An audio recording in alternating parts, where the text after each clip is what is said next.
light. It's a red flag. When you said that, didn't know we felt like it's always. I meant that when I said that.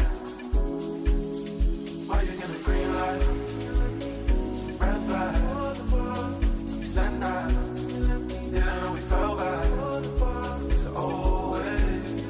It's always. It's always. Wanna know where your heart is. Wanna know why you're scarred. Wanna tell you about my pain. Wanna know where you are. There I go again. Think I said too much.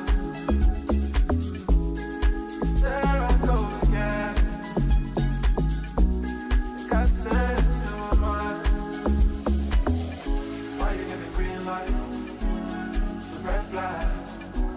When you said that, didn't know we felt like it's always. I meant that when I said that. Wanna know where your heart is. Wanna know why you're scarred. Wanna tell you about my pain. Wanna know where you are. Why you give me green light? Why you give me green light? Why you give me green light? Why you give me green light? What it was, oh yeah. I wanna know it's still the same. What it was, oh yeah. I wanna know it's still the same. What it was, oh yeah. I wanna know it's still the same. What it was, oh yeah. I wanna know it's still the same. Why you give me green light? It's a red flag. When you said that, didn't know we felt back into always. I meant that when I said that.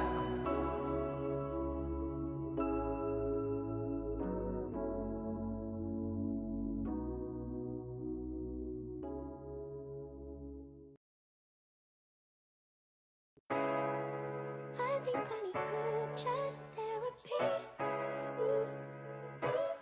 Na na na na. Na na na na.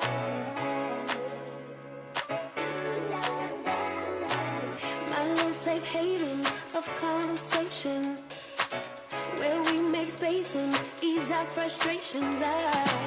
Continuation for days and days, and I can just say it, no explanation needed. We just understand what we mean, if only through pictures and memes. Years together run deep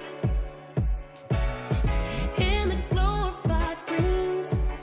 It's a party inside. Sometimes you need solutions, and sometimes it's just a vibe in group chat therapy.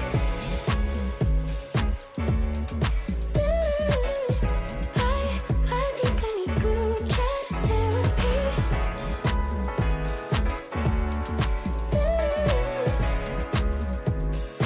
Group chat therapy.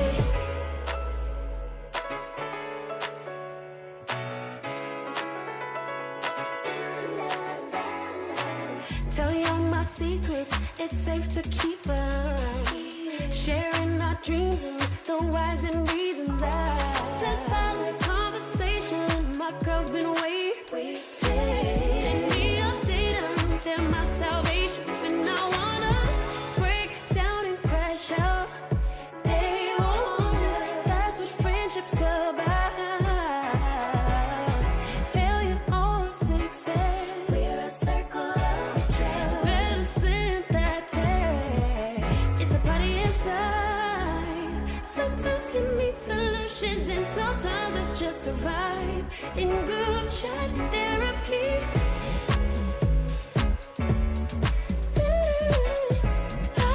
I think I need group chat therapy.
Good evening, everyone, and welcome to the 15th Annual Black Women's Roundtable. Come on, let's put our hands together as we're getting ready to start momentarily. We want to ask all of our delegates and our attendees to please take your seats at this time as our program will begin in just a few moments. Thank you.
Good evening, everyone. We want to ask all of our attendees to begin taking your seats as we will start our program in 1 minute. Thank you so much.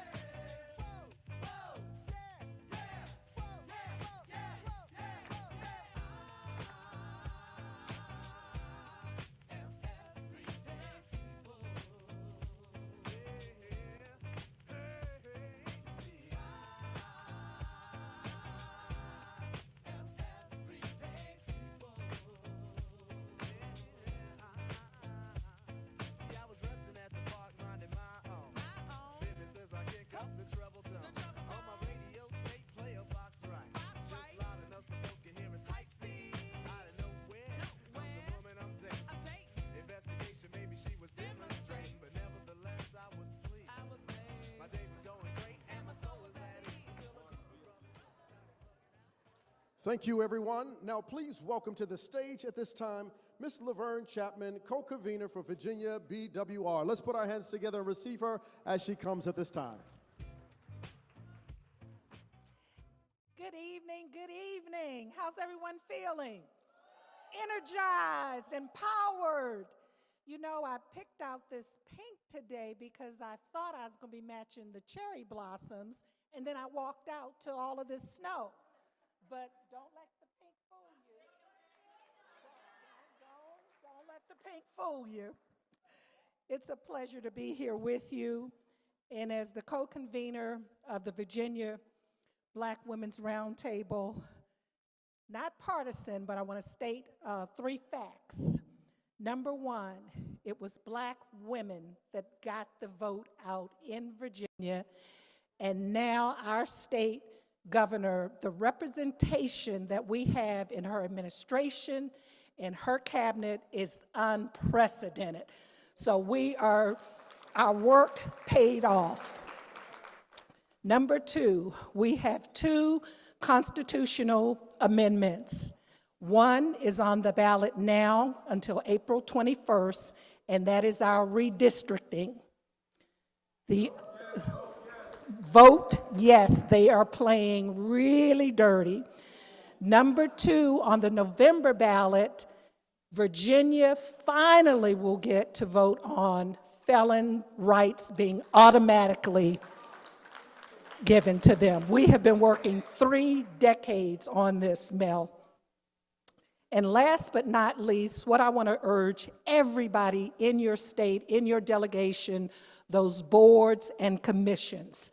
Get in there, take those board lists, take those commission lists to your D9 meetings, to your links meetings, to your association. That's what we're doing now. because that's where the work is. That's where some folks have infiltrated, and we need to clean up and get our people in there. So boards and commissions are extremely important. Now, my job is to introduce two powerhouses to you. You are in for a treat. You need to take out your phones, your notes, your notepads, because you're going to go away today with some wisdom, with some action, with how to do it, how to get it done, and just be inspired. So are you ready for that? First, there's a young lady, and I'm a fangirl, and she just got an award from the National Council of Negro Women. She was honored at their gala. And I didn't get a picture with her. So today, I'm getting a picture. So when she gets off the stage, y'all just wait and let me get my selfie. Tiffany Cross is a journalist, television, and podcast host. She's a speaker and author. She previously hosted The Cross Connection on MSNBC, where she averaged 4.6 million viewers a month, and I was one of those.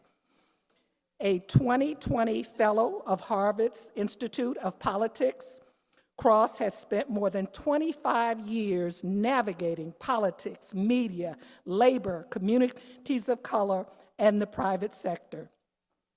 She covered both the Bush and Obama White House, U.S. Congress, media diversity, and foreign policy, eventually running a news bureau. That's worth a hand. Young Black woman. She is the author of Love Me, a love letter to Black women in a toxic career, country, and relationship. I ain't gonna ask for no hands, but also Say It Louder, Black Voters, White Narratives, and Saving Our Democracy. Her mission is to live in service to the liberation of Black people, which ultimately liberates all people. She attended Clark and Atlanta University, where she studied mass communications. Now here's something you didn't know. She splits her time between Washington, D.C. and New York, but she loves pit bulls. I ain't scared of you. Come on up, Tiffany. And she is quite a little pit bull herself. Ladies and gentlemen, Miss Tiffany Cross.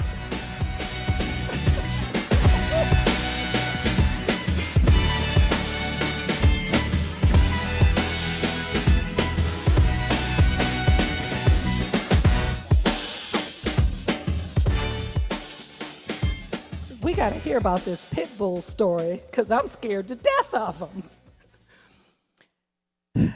Dr. Wes Bellamy is nationally recognized educator, author, and activist whose work sits at the intersection of policy, leadership, and community empowerment. He's the author of the award-winning When White Supremacy Knocks, Fight Back, and Nobody is Coming to Save Us, The Blueprint for Leadership, a timely work recognized as one of the most important leadership texts of its generation. Dr. Bellamy currently serves as president and executive director of the John Mercer Langston Institute for African American Leadership at Virginia State University. Chief Executive Officer of the Black College Invitational Championship, the nation's first HBCU post-basketball tournament, and National Public Policy Chairman of the 100 Black Men of America. In 2016, he became the youngest person ever elected to the Charlottesville City Council and later served as vice mayor. That deserves a hand. We're about getting people in office. He gained national prominence for his leadership in the successful movement to remove Confederate statues from public spaces and for spearheading the equity package, a $4 million investment in historically marginalized communities. Dr. Bellamy's voice and vision have been featured in the New York Times, the Washington Post, Huffington Post, and on major TV networks. He is the thought leader of our generation. He continues to challenge systems of inequity while building institutions and government and movements that empower Black communities across the nation. Dr. Wes Bellamy.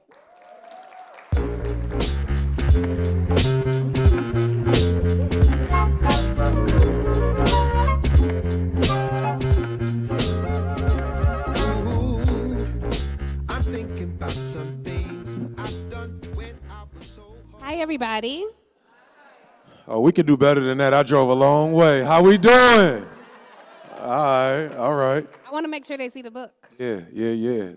Dr. Bellamy. Oh, okay. All right, Tiff. All right. Well, I know to call you Dr. Bellamy because you write in your book about being addressed as Dr. Bellamy. Yes, ma'am. When you appeared on a show and Yes, they ma'am. introduced everyone else with their proper title and they got familiar, as Black folks like to say. It was like Wes, and he was like, it's Dr. Bellamy. Right. Show I me know my better. respect. It's so good to be in conversation with you today. See you, my sister. We appreciate you. And congratulations on your book, Nobody's Coming to Save Us, The Black Print for Leadership, written by Dr. Wes Bellamy. Yes, ma'am. Thank you so much. Y'all give it up for our moderator, the Honorable Tiffany Cross. I have my coat because the spirit of Gladys Reed, my grandmother who passed away in 2014, was channeled through all the aunties in this and said, you need a scarf over your legs. So I bought my coat up here. Yes, I haven't worn this in over a year, and it Yes, was ma'am. in my storage closet, and I put it on, and it didn't quite fit. So my storage closet is obviously shrinking all my clothes. She look good, though, right? She looks good, right? Tiffany, you look great, girl. As do all of the lovely ladies here. I'm so excited to be here. Well, you're in a room full of women. Yes, ma'am. And I want to kick off because you write about women Yes, ma'am. in your book. And I'm going to quote you directly. Yes, ma'am. You say, usually I sought validation where a woman who told me the things that I wanted to hear. Yes, ma'am. I didn't do drugs. I didn't drink alcohol. Never smoked weed. Never smoked a cigarette. I never did much of anything in that realm. My vice was always validation from women. Validation was my addiction. Because you're in a room full of women, and I believe that women are the leaders on so many fronts. Even when a man is the head of the household, the woman is the neck, so he can't turn his head anyway without the neck. Women like are that. leaders in so many areas. Yes, ma'am. Why was a woman's, and the Black part is silent, why was a Black woman's validation so important to you? Yeah, and again, thank you so much for being here, and kudos to the Honorable, my leader, Miss Melanie Campbell. Thank you so much. And also her right hand, Miss Tanya. Shout out to Tanya. Ebony, Christina Q. Christina, for sure. Christina, we really appreciate y'all. So there was a couple things with the book. I talk a great deal about the importance and the impact that women have had on my life in a wide variety of different ways. I discuss how my mother and I, my mom was a younger mom, and growing up, she was raising me in Atlanta. My mom is from South Carolina. And when after she had me and we moved to Atlanta, it was a little different for her. The space and the rhythm was different.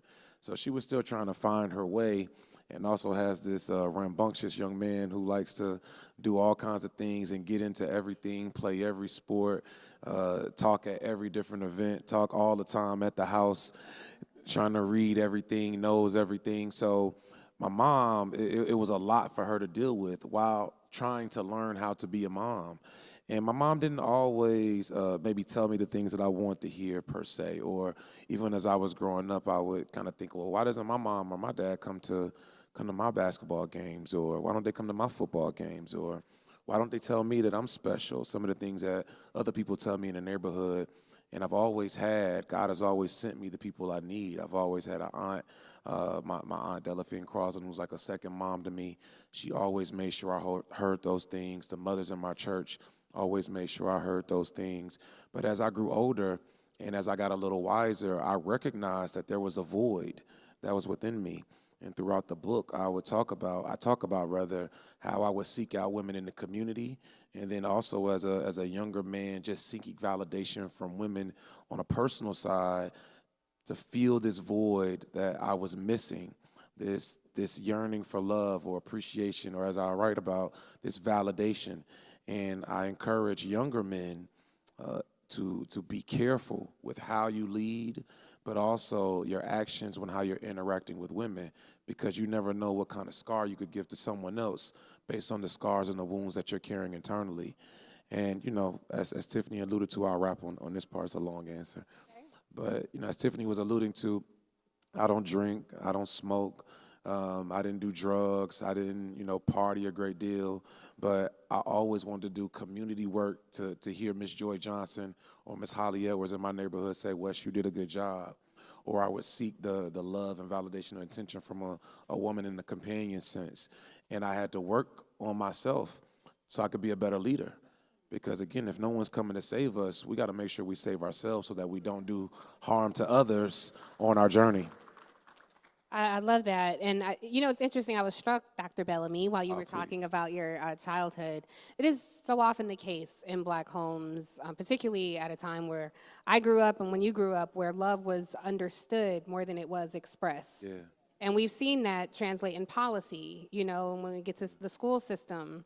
And if Black parents aren't showing up, they're cast aside as though they don't care. Right. Not that they're working a 9 to 5 and a 6 to 10 and can't actually be there. So I appreciate you for that testimony. Yes, ma'am. You shifted us to nobody's coming to save us. And I have to say, I'm sure you get this question all the time, as do I. Yeah. And that is from so many people who say, well, what should we be doing right now? Yeah. Give us our marching orders. And while I understand the question, it does sometimes feel heavy.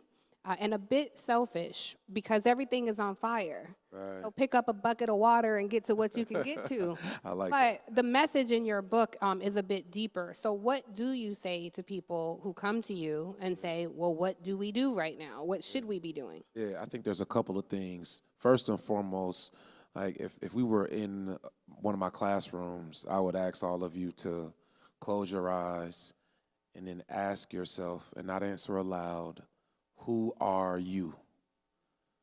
Without any title. Not the thing that your children say you are, or your husband or your partner say you are, or your job says that you are, but who are you? Just solely answering that question is the first thing that we have to do.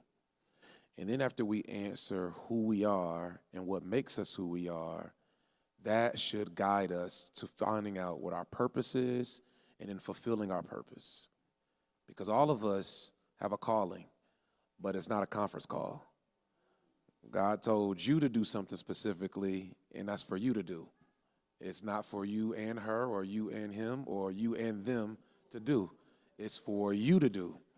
And only you know what it is that you're supposed to do.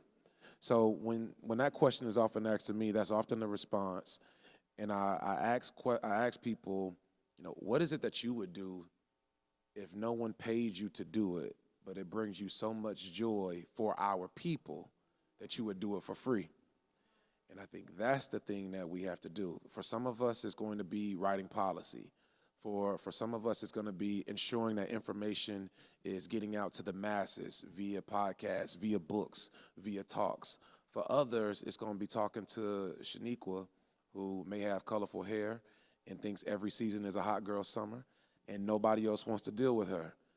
But you have grace in your heart and the patience of mind to be able to help her get to where she needs to be. For some of us, it's going to be working with a little Wesley, who is extremely rambunctious. And as my grandma would say, you the worst kid I ever met in my life. I don't know how you turned out like this, but prayer is real. Somebody has to be able to work with little Wesley to help him channel his anger and his frustration to get to where he needs to be later. So again, all of us have different roles in this movement, but only you can do your part. And that part is, again, for you to decide. It's not for me to tell. Thank you for that. And I think it's so insightful for Melanie to have you here because this is a gathering of women, but certainly you have something to impart on this room as we watch the relationship among us play out in our politics. Yes, I was struck by that when you were talking about Young West. Because one, the devil is a lie about all these black men voted for Trump. You Right, know, right. that narrative drove me crazy because we won't lay the failure of this democracy at the feet of any black folks as Right. long as we alive to counter that All narrative. right, all right. But we did hear from a lot of young black men who appeared to be in great pain. Yeah. They were in pain about relationships, about the way they felt black women were exalted, the issues they had with their mothers and women in their life, and they took that pain into the ballot box and aligned themselves with people who have no interest. The white supremacists. Precisely. Yeah. You were coming from the barbershop, brother. We Yes, see your ma'am. lineup. Yeah, Look yeah, good. yeah. You know what I'm for some of saying? You the- see me, you know what I'm saying? I'm just messing. You look good. We noticed. You look just good. messing, just But for the people who were some of those folks who felt abandoned, who felt not heard, and for whatever myriad reasons cast their vote for Republicans, is there a path to get them back? And if so, what does that look like? Definitely. You know, for some folks, the barbershop is the black man's country club. And within that country club, if you will, you hear all kinds of different conversations. So in addition to the barbershop, I run a basketball league in Charlottesville called the Tonsor League. So it's a league basically for men and women, but mostly for our brothers. We have games every Thursday and Sunday down at Tonsor Park in Charlottesville, and we probably have about 800 to 1,000 people at the park every week. The park is packed. It's like our own version of the Rucker, if you will, if you're familiar in New York. So in that, we've developed this thing called the Circle of Brotherhoods. I've told brothers that if you want to participate in our league, then you got to be in this Circle of Brotherhood where we talk about different things.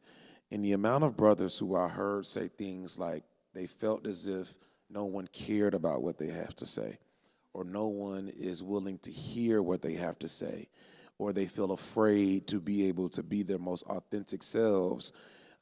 Initially, I thought, man, y'all just really complaining and whining. And then I had to understand and show a little more empathy that this is a real thing. Like, brothers don't feel heard for a wide variety of different reasons. I think that we have to weaponize ourselves with facts because we're combating a lot of misinformation. YouTube University and YouTube conspiracies are running rampant. And there's one thing that essentially everybody in here has. Everybody in here got one of these, right? And YouTube has now allowed, and social media has now allowed for these things to play in the background while you're doing your daily task. I mean, when we're in the barbershop, the YouTube shows are being played on both televisions over the loudspeaker. When people are playing the game, playing their video games, they got the YouTube running in the background. So if you're thinking about, you're listening to a brother who's consistently hearing misinformation or hearing these talking points from individuals that are disadvantageous to our communities, but they are hyper disrespectful to our sisters, and it sounds good, we gotta combat all of that. So I usually now I'm taking much more of an empathetic approach, where I hear you, bruh. You feel as if you haven't been heard. But if you were to be heard, what would you say? And when I often ask that question, I'm met with, well, you know, I'm like, bro, you ain't saying shit. Excuse me, you're not really saying like what do you want to say that isn't being heard? And I think for some guys, they feel as if they just don't have space to talk. And if we don't create that space to allow brothers to emote, we're going to consistently see voting trends go in the wrong way, in my personal opinion. But what does that look like? You're saying create that space. What does that look like? And is that incumbent upon black women to do that? Or do black men need to create that space or carve out that space for themselves? I think that the initial answer would be it's for brothers to ensure that we hold other brothers accountable, educate other brothers, we hold the space with them. But the fact of the matter remains, in my personal opinion, that brothers are the most sensitive persons on the planet. And what we want to hear often, as I alluded to in the book, what I wanted to hear are kind, comforting words from the women who are closest to us. And it's unfortunate because that seems like another thing that the sisters have to carry. It seems like another thing that the sisters have to do. But again, this is just my opinion. If we don't find ways to be patient with our brothers, to educate them and speak to a language that convicts their heart but also allows them to open up their minds, then we're going to see them move more towards Kevin Samuels and Joe Rogan than to those of Tiffany Cross and Melanie Campbell. And I know which one I would want them to be listening to and or reading. I know who I wouldn't want them just solely getting all their information from the Joe Budden podcast and not hearing from credible sources that can teach them about how to be a better man. But Tiffany and I were talking about this on the side. There's been, for some reason, there's been this new phenomenon to make ignorance seem as cool. Like, it's cool to be ignorant. It's cool to present yourself in a way that makes intelligence in academia, for that matter, seem like it's less than. Or that's for them. That ain't for us. So it's going to take brothers who other brothers honestly feel like are cool to be in space with brothers who may have lower self-esteem, who may still be trying to find their way, and for us to have real conversation and consistent conversation. So it's a long run. We're running a marathon, but I firmly believe we're going to win this race. I want to stick with this point Yes, for ma'am. one last round, because I hear you, and it is, I understand what you're saying, but I would think on behalf of all the women in this room and beyond, it is our pleasure to love our brothers. It is our honor. It's the most effortless thing that we can do. Yeah. I think the challenge comes because what we're talking about is a group of toxic men who are saying the most hateful, disparaging things about us. Yeah. B-word this, B-word this. Even if you take out the B word, it's like, oh, you hate me. Yeah. You know, that's what it sounds like. Yeah. And when I see young men speaking like that, I am your mother, I am your sister, I'm your grandmother, I'm who you come from. Yeah. And so we as Black women are carrying so much pain of our own, and we carry yours. Yeah. Because we are the soft place for you to land. So when you're spitting in our face, it's hard to come back to that. Sometimes we have to save ourselves. Yes, ma'am. We just have to. Yes, ma'am. We completed the Herculean task of driving people to the voting booth, and we had to step over a few people to do that. Harriet left a whole lot of folks behind and had to pull that shotgun out every now and then, too. Yeah. So I just want to kick it back to you. Yeah. I hear you, and I think there are women whose hearts expand and can take all that toxicity and meet it with love. But for those of us who are a little exhausted with the sugar honey iced tea of it all, I just wonder what specifically Black men can do for each other while we are cheering you on. So, a great question. Now, my method in terms of how I deal with brothers, I don't know if that's for everybody. I usually meet brothers with force first. So what's up? I'm trying to, you know what I'm saying? So this how you feel about this situation. I want you to talk that shit to me. I ain't a woman. I want you to say it to me.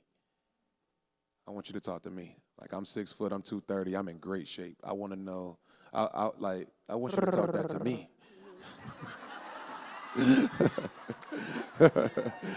Like,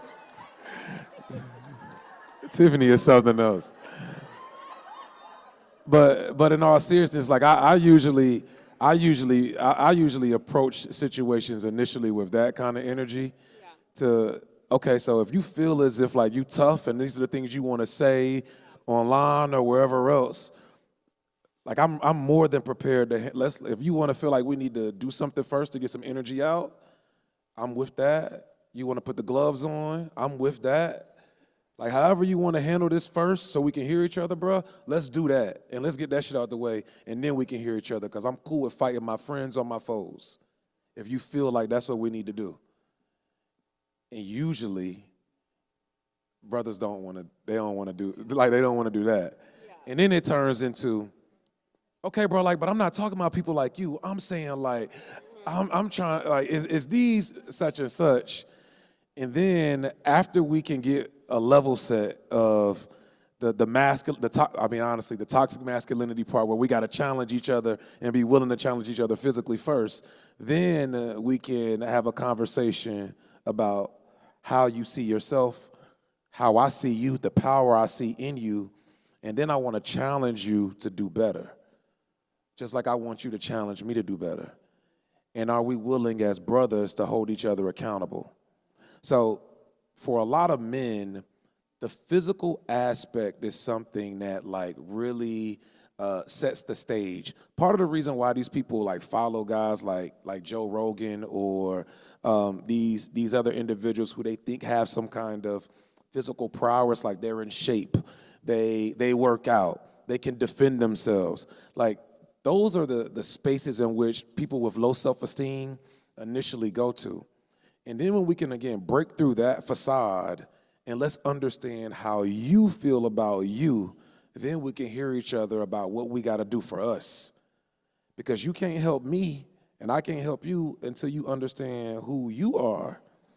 And if I can understand a little bit about why you think the way you think, what happened, what situation you had with your mom that's making you not like these sisters, what situation you had with your fourth grade girlfriend who left you for the light-skinned dude with the curl hair and broke your heart, what situation you had in 11th grade when the sister told you she didn't want to go to the prom with you, and then the white girl came and told you that she loved you and she worshiped you, and now you think that all the sisters are bad. Like, we got to be able to have those kind of honest conversations with each other. And brothers, honestly, now brothers, this ain't necessarily for the sisters. Maybe I'm in trouble because some of the guys is like, yo, bro, you telling all this. Like, brothers, we got to be willing to have real difficult conversations with each other. Excuse my language. Like, yo, bro, you fucking up. Yeah. Bro, you tripping. How I'm tripping? Like, no, bro, because what you said about this is, one, inaccurate. I can show you where this is inaccurate, how this didn't happen, how that didn't happen, how what they told you is only a partial truth, but you got to be willing to hear me. And those conversations take consistency. They take time. They take relationship building. So like me, I don't play video games per se. We got a lot of work to do. But I've learned I can't knock a brother who plays NBA 2K. And then I've seen brothers trying to use spaces like NBA 2K or Madden to be able to build relationship with brothers, to break in and then get them to understand what's going on in the community. And then maybe can we use your 2K time to play 2K with some kids who need some mentoring, and then you can understand how these BS policies that the Trump administration are passing has a negative impact on you and them kids you're working with. So, you know, there's a myriad of ways that we have to use. Some people listen to podcasts. Some people write books. Some people require one-on-one conversation. It's going to take a lot of it. But brothers, we going to have to be willing, again, to be able to put in that work and do that work in a very difficult way. I'm going to shut up on this. Melanie had, and shout out to my guys, we had Tanya, Melanie, we had a black men's round table last month. Where my guys at? Where they at? Oh, all right. We had these brothers had a black men's round table last month where we had, 40, 50 guys come from around D.C., Maryland, Virginia, and we had very, very honest, authentic conversations about some brothers dealing with substance abuse, some brothers talking about how we got to go into schools and mentor more, some brothers how they afraid to go and deal with some of the worst of our worst kids, but how we all made a pledge to each other continue to have these conversations. Like, that's what it's going to take. And that's the part of the book, like, nobody's coming to save us. We have to be willing to go and do ourselves. So it's a lot of different things in which we can do, in which we are doing. But, you know, Rome wasn't built, or Mesopotamia wasn't built overnight. So it's going to require us to get D.C. back on track, to get Charlottesville back on track, Richmond, New York back on track, all of us doing work. So nobody's coming to save us. You said people listen to podcasts and name all the things people have done. I challenge us. Now is a time for reading books. Yes, ma'am. There's nothing new under the sun. Yes, ma'am. We've seen all this before, and oftentimes the answer is in books, Right. what people have written previously, what people are writing now. So when you write a book, you're often writing to someone. Because we're running out of time, I'm going to give you two questions in one. I want to know, one, who were you writing this book to? And for the people who read this book, this is actually a question I've been asking of almost every black person I get in a deep conversation with. If people read this book and follow your advice, or people don't read it, what is next for America? Okay. And what is next for black folks? Because the two are sometimes, they run parallel, but other times it's like, we gonna save ourselves and watch this thing burn down. Yeah. What's your thought? So I'm writing this book specifically to two groups of people. One, to my students. I want them to be able to have a black print, and we intentionally call it the black print to leadership, because I want them to know that they can go and do whatever it is that they want to do. Here's a model, not the model, but here's a model. And then secondly, I'm writing this to my daughters.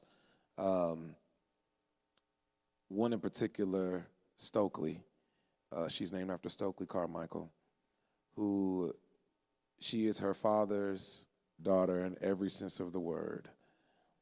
And I want her, like I told her when I'm writing this book, because she's with me everywhere, that when daddy's no longer here, I want you to know that for you and your friends, y'all have something that you can use to go help our people.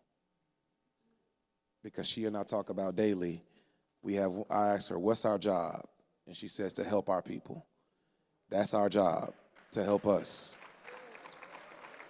To answer your second question, what's next?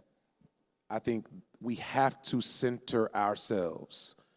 You see Italian folks centering Italian people, Jewish people centering Jewish people, white people centering Trump. But in all seriousness, there's nothing wrong with black folks saying, we're going to do this specifically for black folk. We are making a conscious decision to write policy for black folk, to advocate for policy for black folk, to enact and work to lift up legislation for black folk, to mobilize and organize black folk. That is what we have to do now and continue to do. We see, again, multitudes of people doing such. It's past nation, Reverend would say, and has said, rest in power to Jesse Jackson. And we have to continue doing this work. Y'all are already in here doing it. Now we got to get the brothers to do the same thing. So that would be my answer. Where can people find your book? I know here people are going to get signed copies. Every single one of you have a signed copy. Courtesy of Melanie and Tanya. Tanya and Anthony, they made me drive to D.C. last week to bring these signed copies myself. Tanya gonna get me for saying that. Since they all get signed copies, that means they get to buy another copy and gift it to somebody. Yes, ma'am. Yes, ma'am. Where can they do that? You can find the book on three places. One, obviously, on Amazon. Secondly, at Barnes & Nobles. And thirdly, at Books A Million. The books are literally, it's very, very affordable. We want to make this book not high so people can go and have access to it. And if you desperately need 3 or 6 more copies, just let me know and I'll get them to you myself.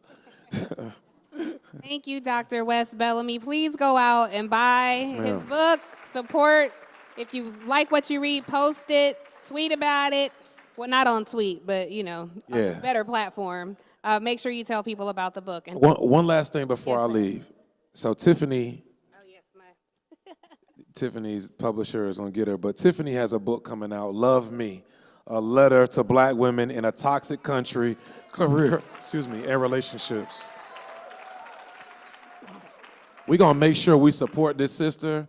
They're gonna play something for her in a little bit, but I'm committing to buying 10. I'm going to buy 10 pre-order copies today, and I want all of us to make sure we support.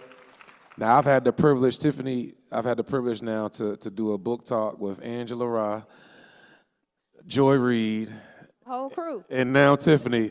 So I'm crossing the whole crew off. I'm going to text all y'all tonight. But I want to say, in all seriousness, thank you for doing this, and thank you to the sisters who always hold us down. And I want you sisters to know that your work isn't in vain. We may not get it immediately, but we are listening, and we do hear you, and we do appreciate and value you. So thank you, y'all. Thank you, Dr. Bellamy. And with that, we turn it over to our dear leader, Melanie Campbell, President and CEO of the National Coalition for Black Civic Participation, a Clark Atlanta University graduate and proud member of Delta Sigma Theta Sorority Incorporated. That's right.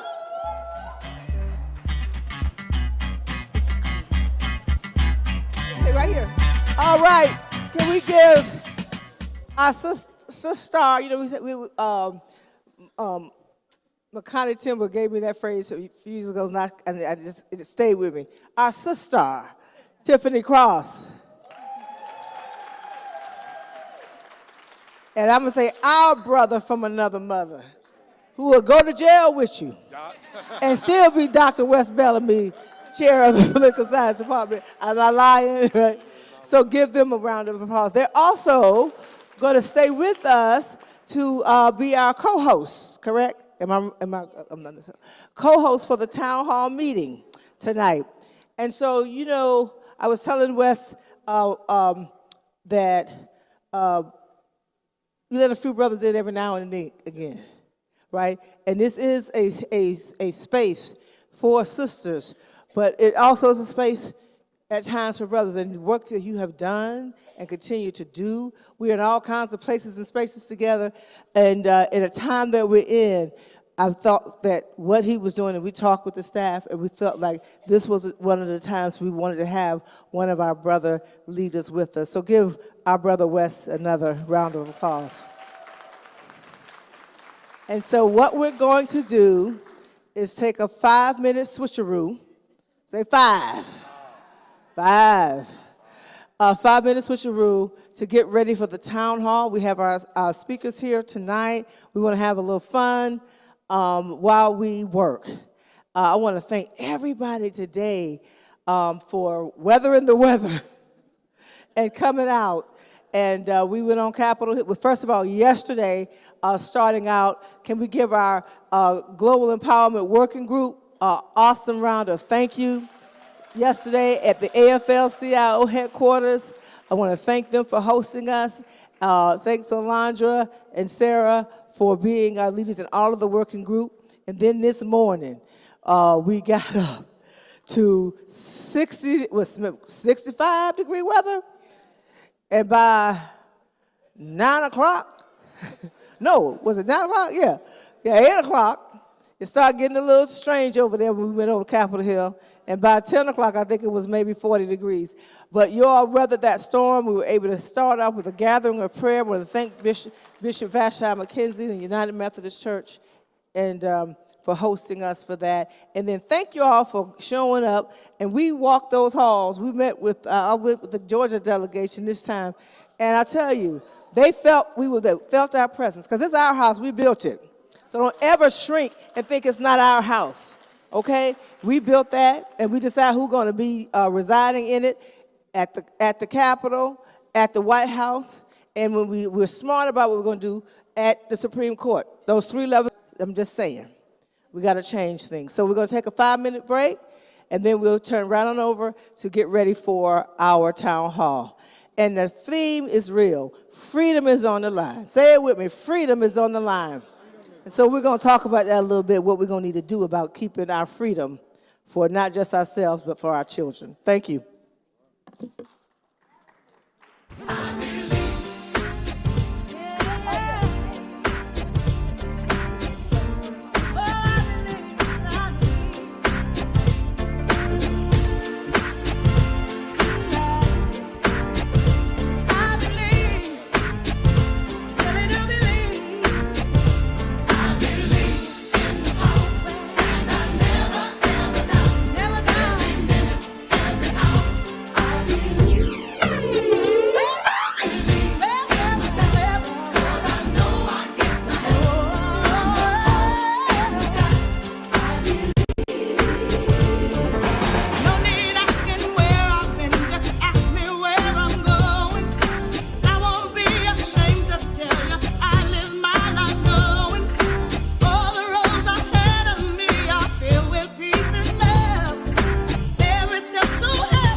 And I forgot to say it.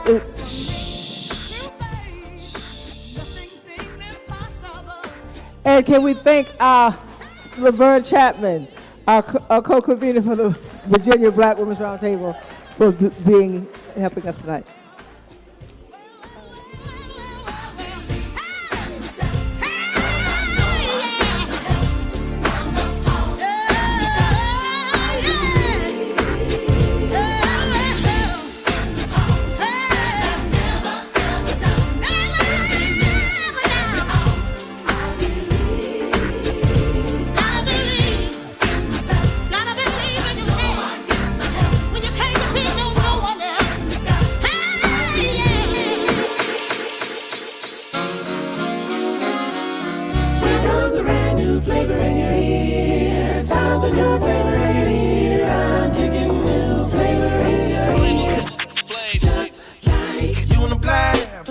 Kick the flab. My flavor be the batter, chitter chatter, matter than the Mad Hatter.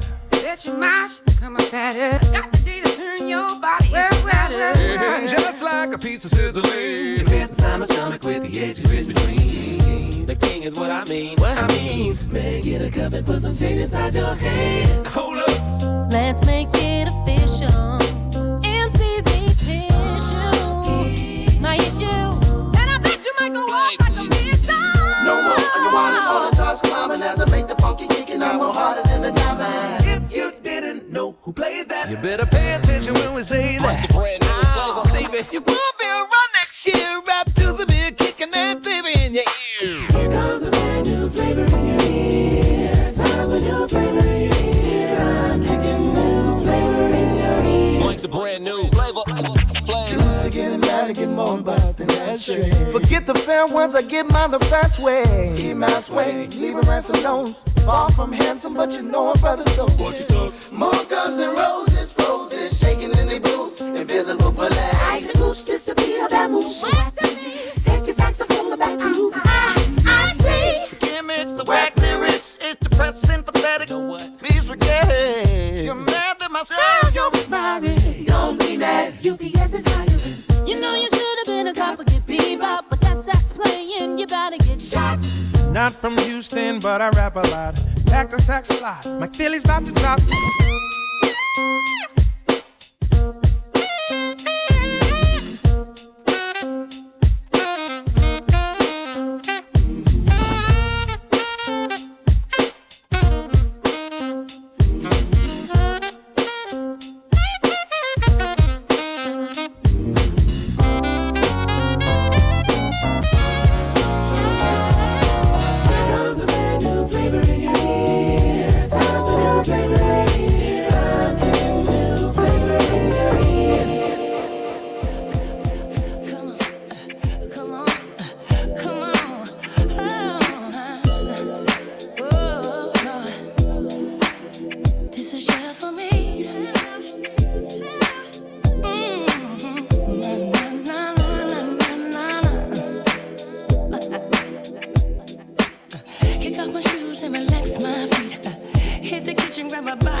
You don't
only see what you want to see. And all I see is me for you and you for me. Oh, I cannot hide the way I feel inside. I don't know why, but every day I wanna cry. But if I give you one more try, to these rules for you will fight. And if I mean anything to you, would it make everything alright? To be happy, to find a love that's mine, it would be so sweet. I said I wanna be happy. All I really want is to be happy. To find a love that's mine, it would be so sweet. Find a love that's mine. Oh, it seems so fine. Wanna be happy. Yeah, it would be so sweet. It would be so sweet. Oh, it seems to be happy. We can be happy. I wanna be happy. So Everything, everything is everything, is everything. What is meant to be will be. After winter, must come spring. Must come spring. Change it comes eventually. Everything, everything is everything, everything. What is meant to be will be. Understand that everything is everything. After winter, must come spring. Change it comes eventually. I wrote these words for everyone who struggles in their youth, who won't accept deception instead of what is true. Good evening, everyone. We want to start our program momentarily. We're asking all guests to please take your seats at this time. All guests, please take your seats at this time, as we are now beginning our town hall meeting momentarily. Please take your seats at this time. Thank you. Easily led astray. Let me tell you that everything is everything. Everything is everything. Everything is everything. Everything. After winter must come spring. Everything is everything. Yeah. Our philosophy, possibly speak tongues, beat drums, Abyssinian. Ladies and gentlemen, we're asking that all attendees please take your seats at this time. Thank you so much.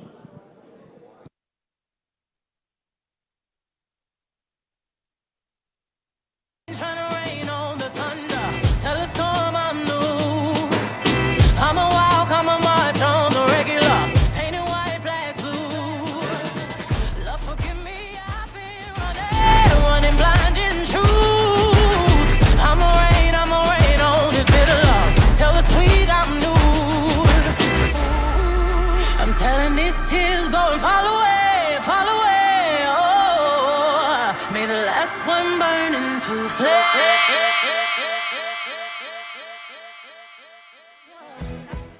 Must come spring. Change it comes eventually.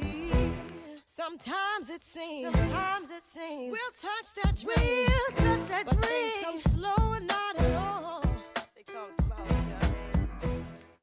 ones on time, won't be Tryna rain on the thunder, tell a storm I'm new. I'm a walk, I'm a march on the regular, painted white flags blue. Lord forgive me, I've been running blind in truth. I'm a rain on this bitter love, tell the sweet I'm nude. I'm telling these tears go and fall away, oh. May the last one burn into flames. Freedom, I can't move. Freedom, cut me loose. Yeah. Freedom, where are you? 'Cause I need freedom too. I break chains, I find myself. Won't let my freedom rot in hell. Hey, I'ma keep on running 'cause the winner don't quit on themselves.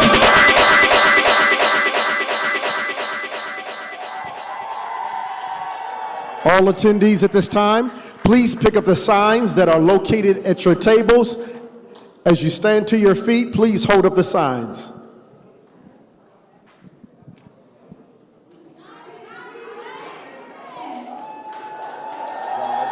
One day, when the glory comes, it will be ours. It will be ours. Oh, one day, when the war is won, we will be sure. We will be sure. Oh, glory, glory, glory. Oh, glory. Hands to the heavens, no man, no weapon formed against, yes, glory is destined. Everyday women and men become legends. Sins that go against our skin become blessings. The movement is a rhythm to us. Freedom is like religion to us. Justice is juxtapositioning us. Justice for all just ain't specific enough. One son died, his spirit is revisiting us. True and living in us. Resistance is us. That's why Rosa sat on the bus. That's why we walk through Ferguson with our hands up. When it go down, we woman and man up. They say stay down, and we stand up. Shots be on the ground, the camera panned up. King pointed to the mountaintop, and we ran up. One day, when the glory comes, it will be ours. It will be ours.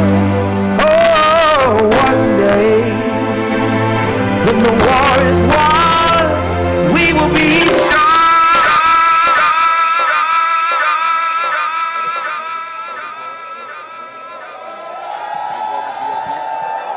We're asking that everyone can please stand for just a moment of silence as we recognize our heroes who have transitioned from labor to reward.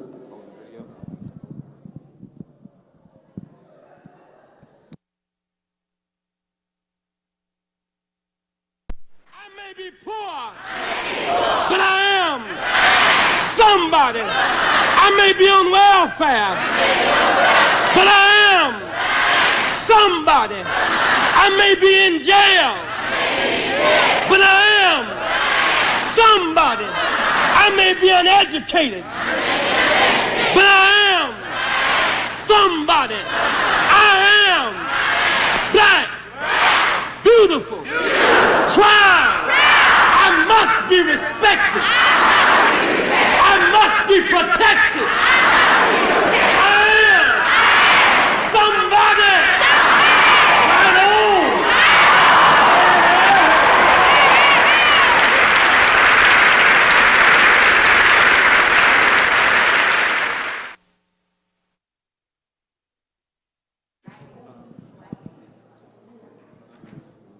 Young people's energy. Welcome to the story we call. You may be seated at this time.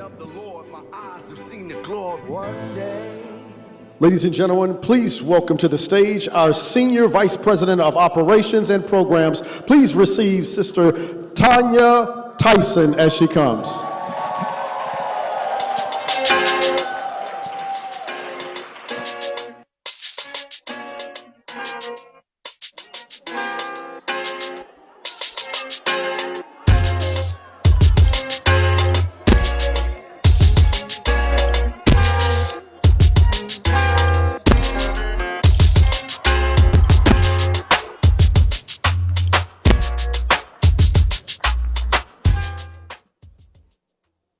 Thank y'all. That wasn't a song I asked for, but I did what I needed to do off of it, right?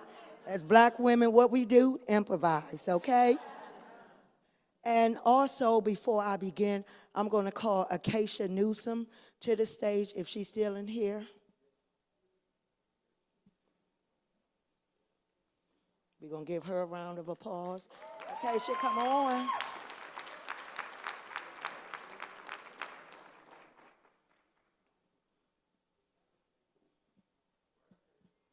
All right, Acacia. Woo-hoo. You didn't want a song?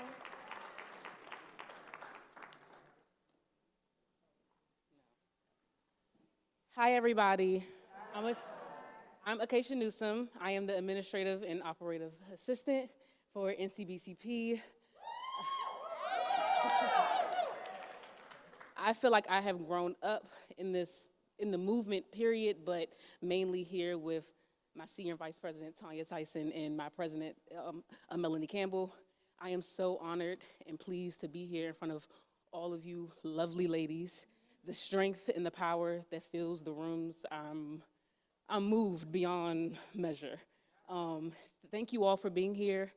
I have to go round up the girls. But thank you all, and here's my Senior Vice President, Tanya Tyson. Thank you, Acacia. Woo, Eric. Okay. As you all know who I am, so I don't need to introduce that side of me. Okay. So it is with great honor to welcome everyone here tonight to the Black Women's Roundtable Women of Power National Summit for our 15th anniversary.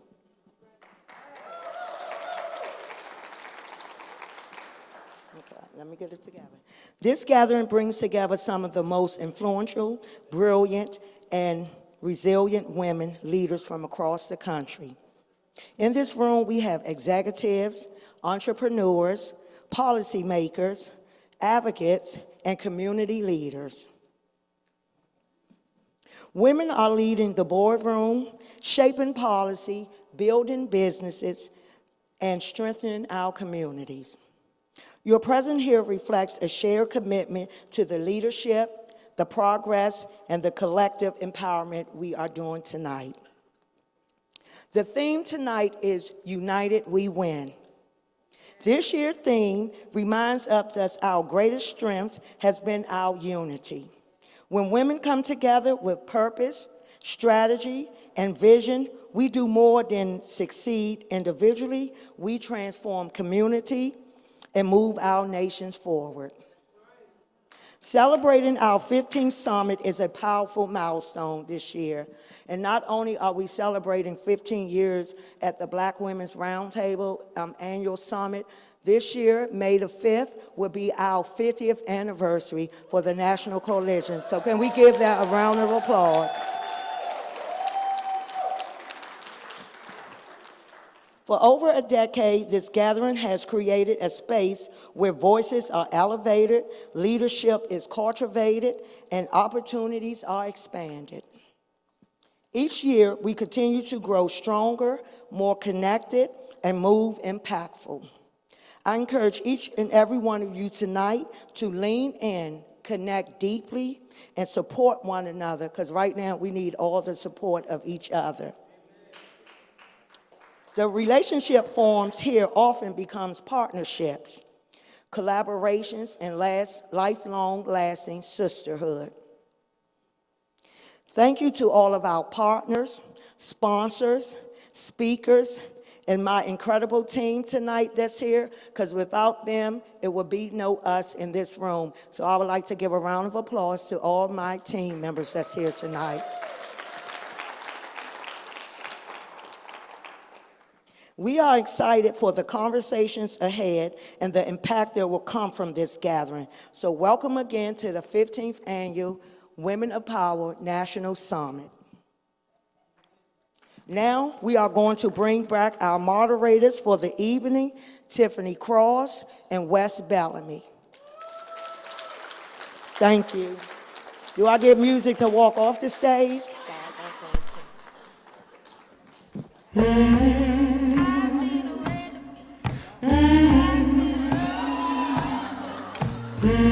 Like leaves on the Mississippi River.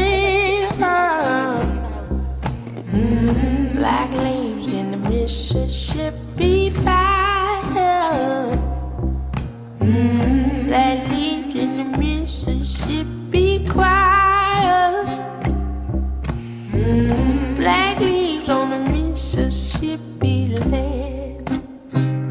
And we've got garden, we've got sun.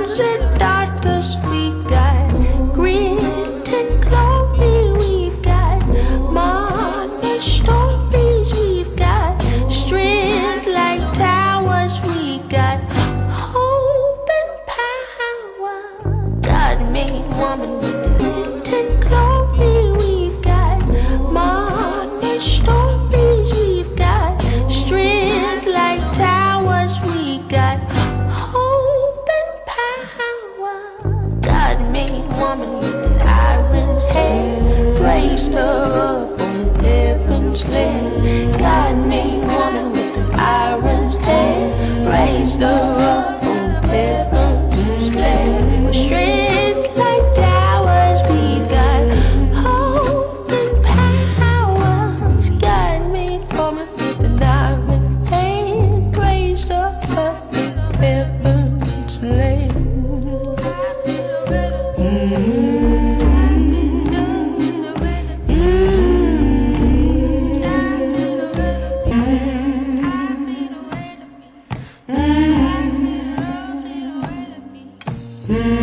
Like leaves on the Mississippi River, like leaves in the Mississippi fire, like leaves in the Mississippi choir, like leaves on the Mississippi land. And we've got garden, we've got sons and daughters, we got grit. Please welcome back to the stage Tiffany Cross and Dr. Wes Bellamy. Hey, y'all give it up for that. I'm ready to go to jail right now, Melanie. What we protesting, Melanie? Let's go. Well, I ain't going back, but You know, I'm hyped after seeing those young women come through here holding those signs up. yeah. I mean, I was watching them like, y'all not gonna let these thug tears fall from my face today, but it got me so excited about the strength, and our brother, Dr. Wes Bellamy, but the strength of black women and what we endure. I wanna thank, again, Melanie Campbell for allowing me to moderate today's town hall along with Dr. Bellamy and to show the book. As we talked about, now is a time for reading books. So my book publishes May 5th of this year, and it's a hard time in black publishing. So I have a black publisher.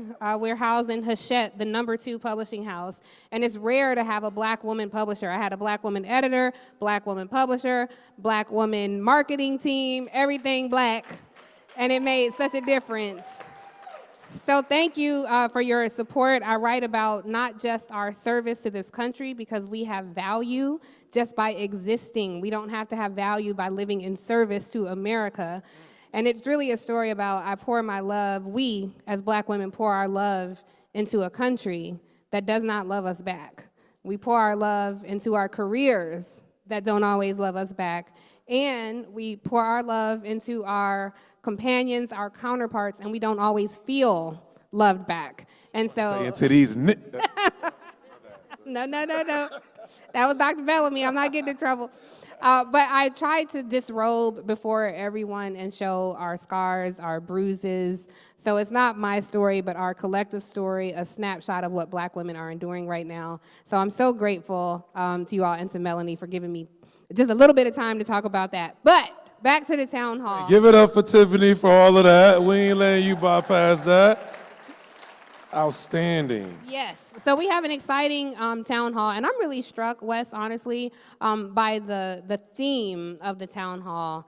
Freedom is on the line.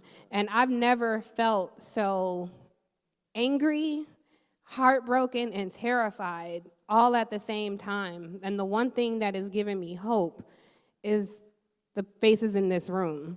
I know you've heard the story about it was a guy who was letting his daughter fly by herself for the first time. And he told her he couldn't go with her to the gate, but he said, if you get lost or if you get scared, find any black woman and you will be okay.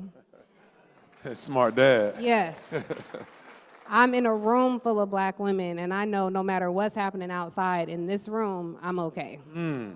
That's right. That's right.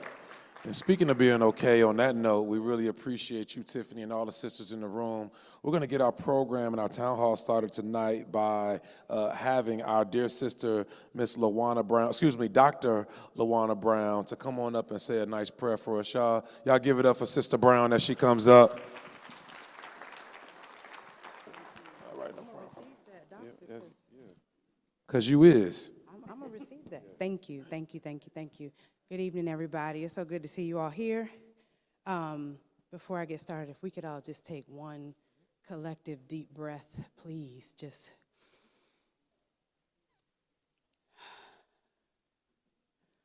Ooh, Father God, we thank you for bringing all these women together, Lord. We thank you for preparing us for a time such as this.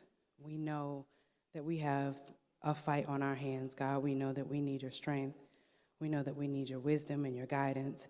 We know that we need each other. Father God, we are ready for this fight, but we need you to just prep us up on every leaning side, Lord God. Give us all that we need, Lord. I thank you for every convener here. I thank you for every delegation here, Lord God. I thank you for our leadership in Melanie Campbell and her team and just keeping us lifted, keeping us focused, Lord God. We thank you, God, for all that you're about to do with us, Lord God. We thank you for self-care, Lord. We know that radical self-care is still a fight, Lord God. We thank you that we are okay to take care of ourselves, to put you first and to keep you first in this fight, Lord God. We thank you. We know that our freedom is on the line, and we know that you will bring us through this, God. It's in Jesus' name we thank you, and it's in Jesus' name we pray. Amen. Thank you. It is our distinct honor to welcome back to the stage our fearless leader, Melanie Campbell.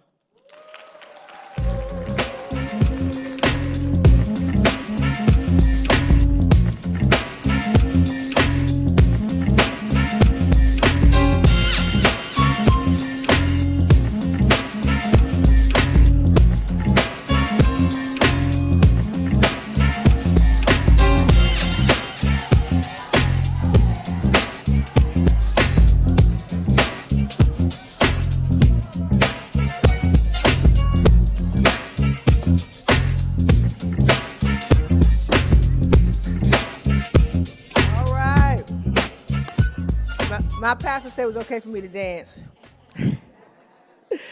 How y'all doing?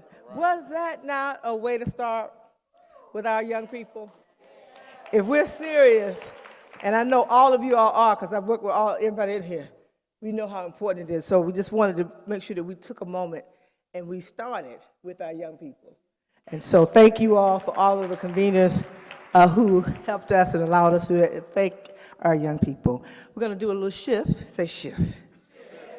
I want to bring up a sister who I've gotten the pleasure to get to know.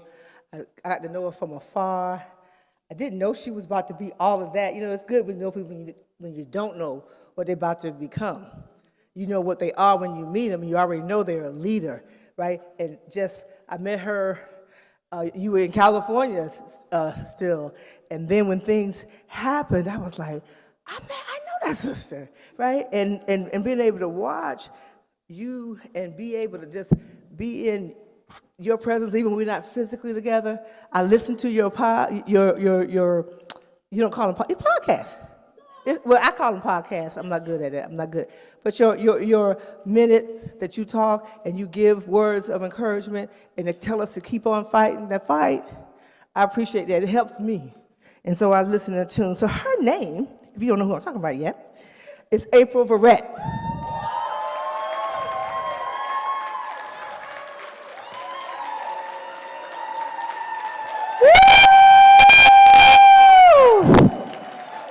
April. Yes, she's the president. I'm just April. Let me just do a little bit, please. Look, black people look. You're the president of SEIU, Service Employees International Union.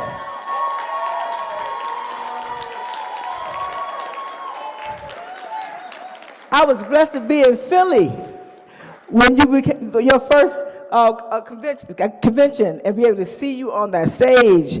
And you got some bad people with you, my brother Kairu, who we thank you all for allowing us to pull him all the time, you know, and he'll answer the phone anytime, April, just let you know, anytime. And so we want to call her up, but before she comes up here, I just want to give a little bit of her bio. She is a fighter for working people and a visionary leader at the forefront of building a modern-day labor movement that is anti-racist at its core, having dedicated most of her career to helping workers build power through their unions. Verrett is driven by the conviction that unions give workers a platform to fight for more than wages, benefits, and working conditions. Unions for all can help eradicate generational poverty, dismantle structural racism, strengthen our democracy, and generally improve workers' lives and communities. She's a sister from the south side of Chicago, raised by her grandmother, a union steward for SEIU Local 46, who taught her the values of perseverance, collective action, and so much more, and community. So I won't go any further because you're probably like, would you stop? But it's important that we lift up, she's a servant leader, right? A servant leader. And so we have to lift up our sister in this leadership role that she plays. It is monumental, and she's getting the doggone thing done. So I'm going to turn it over. And there's also a sponsor of the Women of Power National Summit. So she's also here to speak with us and bring whatever is in her heart around what is important. But I also want to thank her. Y'all, I said she is a sponsor. Hey, that helped us provide some resources where we could, to make sure that them young people you saw in the room were able to be here. So turn it over to our sister April. Thank you.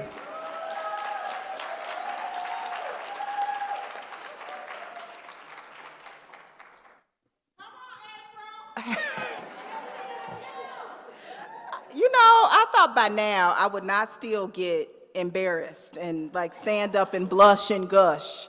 It's been a year and a half already, but I want to give it up for my 1107 Las Vegas, Nevada family. With their president, Michelle Maese. Hey, Michelle. It's really an honor. You know, you don't know what you need until the Creator puts it in front of you. And I didn't realize how empty my cup was until this very moment. So thank you for helping to fill my cup. Thank you. And thank you for Sister Melanie. I don't know where she ran off to. Melanie is a gift to us. She is a gift to those of us in this room. She is a gift to our people. She is a gift to our community. She is a gift to our democracy. Melanie, you have been a gift to me. And I appreciate and I love you, and thank you for that. And I'm full of gratitude to be in this room of extraordinary women who are gathered together for a purpose. Because when I look out at this audience, I see power.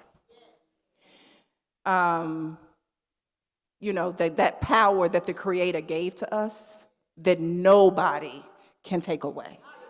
Nobody can take it away. I see women who carry communities on our backs, and you still show up to lead.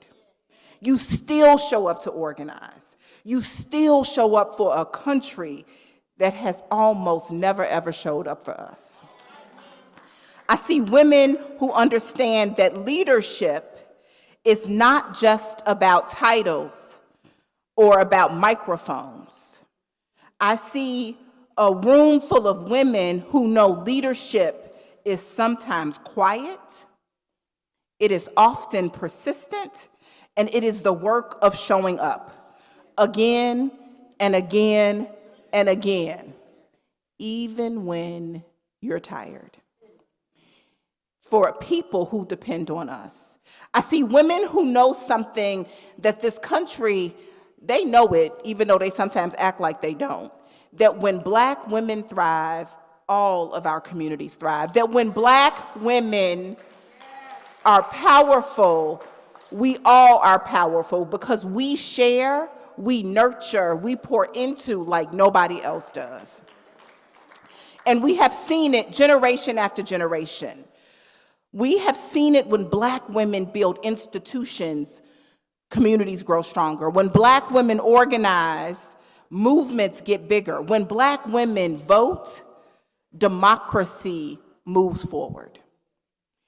That has always been the story of this country, even in moments like this when it feels dark. But tonight, we gather at a moment when our leadership is needed more than ever. Because the truth is that the midterms are not coming. Sister family, the midterms are here. They are here. Across this country, decisions are being made at this very moment. Decisions are being made right now that will shape the future of our democracy. Decisions about voting rights, about economic justice, about health care, about whether working families will have a real voice in the direction of this country. And if we're honest, many of us feel like that's not my problem anymore. But if it burns down, we burn with it. And so these days are full of headlines that come faster than we can process them. Days when the fights feel relentless. Days when it feels like progress is being pushed back faster than we can even dream of pushing it forward. But here's the thing that I keep reminding myself of, and I want to remind all of you all tonight. Moments like this, it says moments like this are not new, but I have to say we ain't never been here before. But hard moments are not new to us. Because as women, as Black women, we have always been called to lead in times when the stakes are high and the path forward wasn't clear. And yeah, that may feel unfair. Because why is it our burden to always have to be the ones to carry it? But I read a quote from A. Philip Randolph recently, and I'm paraphrasing, but he said, "It is the descendants of the enslaved who must save our democracy." Because no one has played the role in this democracy the way we have, right? And so if I know the responsibility feels unfair, it feels super heavy, but our birthright is what our birthright is. Somebody told me Jesus didn't shy away from the life he was called to lead. So how in the hell can we? Right? How in the hell can we? Because our grandmothers and mothers surely didn't do it when they organized in the Jim Crow era. When our foremothers and aunties fought for voting rights, when the law said their voices didn't matter, what did they do? They built schools, they built churches, they built a movement in our community, and they stood up and said, we are not gonna settle for less than our just due. And we are called to do the very same thing. They didn't wait for perfect conditions, they showed up anyway. And it's that same spirit, that same legacy that I know we carry with us. And so we can feel it in the communities across our country. You see it in the organizers who are registering people to vote. You see it in young people like those in this room who are stepping into their own leadership and refusing to inherit a broken democracy without fighting to fix it. You see it in the communities that are pushing back against fear and division. And yeah, we still have a lot of work to do. Because as I said before, the midterms are here. They aren't just coming. And so the question before us is not whether the stakes are high. It's how much higher can they get? The question is whether we will meet this moment with the same courage that Black women have always exhibited for generations. I know that we will. But here's the thing. We don't have the luxury of sitting it out, but we got the freedom of doing it the way we choose to. By our terms, with our rules, centering us, Dr. Bellamy, centering us, because far too much is at stake not to. So this is one of those moments where we gotta be honest with one another, where we have to roll up our sleeves and do the work that we have always done by moving this country forward. We got to strategize, we got to organize, we got to make sure every conversation counts. And yeah, we got to show up. We got to pitch in our time, our talent, and Melanie, we got to spend our resources, right? That treasure is important too, because democracy doesn't run on hope alone. It runs on participation. Because the chaos, the cruelty, the constant attempts to divide people who should be standing shoulder to shoulder, we cannot normalize it. We can't ignore it, and we have to call it what it is. There is right and there is wrong, and there is far too much wrong happening today. So we can't just show up with speeches or with outrage. We got to show up with organizing and with voting, with the kind of grassroots power that has changed the course of this country before. And so, sister family, the work starts with us. And I'm gonna get out of your way and leave you with this. The road ahead is going to be long. The fights are going to be difficult, but with the power in this room, the power of Black women organizing, voting, leading, and building together, it is more than enough to meet this moment. So let's keep organizing, let's keep building, let's keep moving toward freedom, because it's our fight to finish. Because when Black women move, somebody said, when I move, you move. Finish it, when I move, you move. Just like that. Because when Black women move, this country moves. So let's go get it.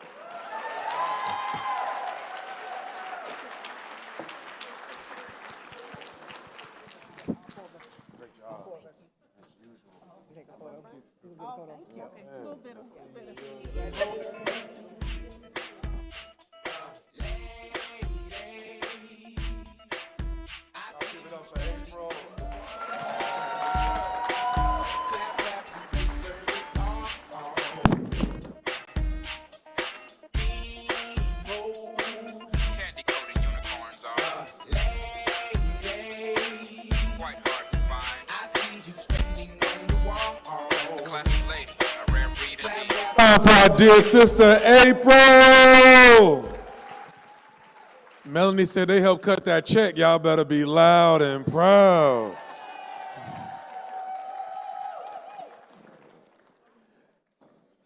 So listen, we got a jam-packed lineup. We kicked off this town hall with some fire, to say the least. And we have another special guest coming up. But before our special guest comes up, Tiffany said that she had something she wanted to, I'm throwing it to the sisters. Tiffany said she got something she wants to say. Here, Tiffany, you want my mic? Here you go. Don't worry about it. I got you. I'm politely asking everyone to please limit your remarks because we have so many people and so much to get to, and it's a room full of Black women, so everybody's so dynamic. But we do have to limit our remarks and make sure that everyone gets time to speak. So we want to limit our remarks to 90 seconds, 2 minutes tops. We don't have an organ player to start playing when people go over, but we'll just get those looks from Melanie to be, moving us along. So thank you, Wes, Dr. Bellamy. You crazy. You thought I was finna say that in this group of sisters. They wasn't finna set me up. Next up to the stage, we have another dynamic speaker. Sis, take all the time you want. Miss Salandra Benton, y'all come on up, Salandra. Yes, ma'am, come on up, Salandra. There you go. There you go. My crown. It don't matter how I wear it. Good evening, sisters. Good evening, sisters. So I'm here with the assignment to welcome you all, but I know y'all already feel welcome. But if you don't, I want you to look at your sister to the right, and I want you to hug her and say, I love you, sis. I'm glad you're here. That's what we do.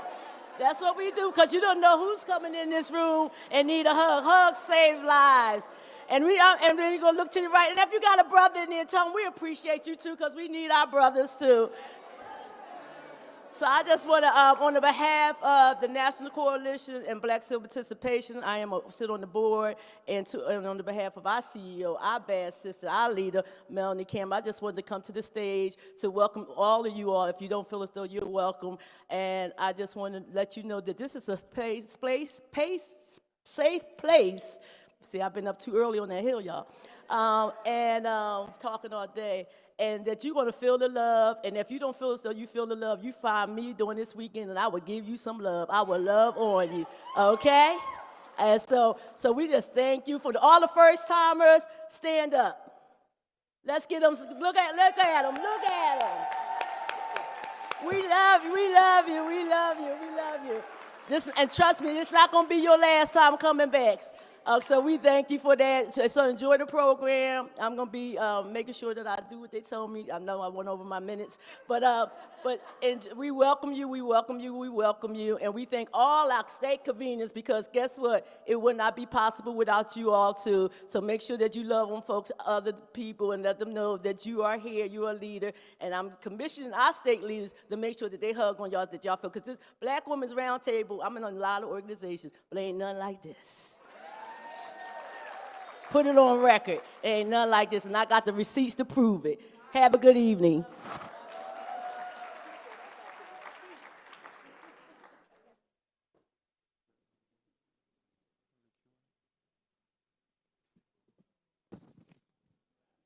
We believe next is the Jesse Jackson video.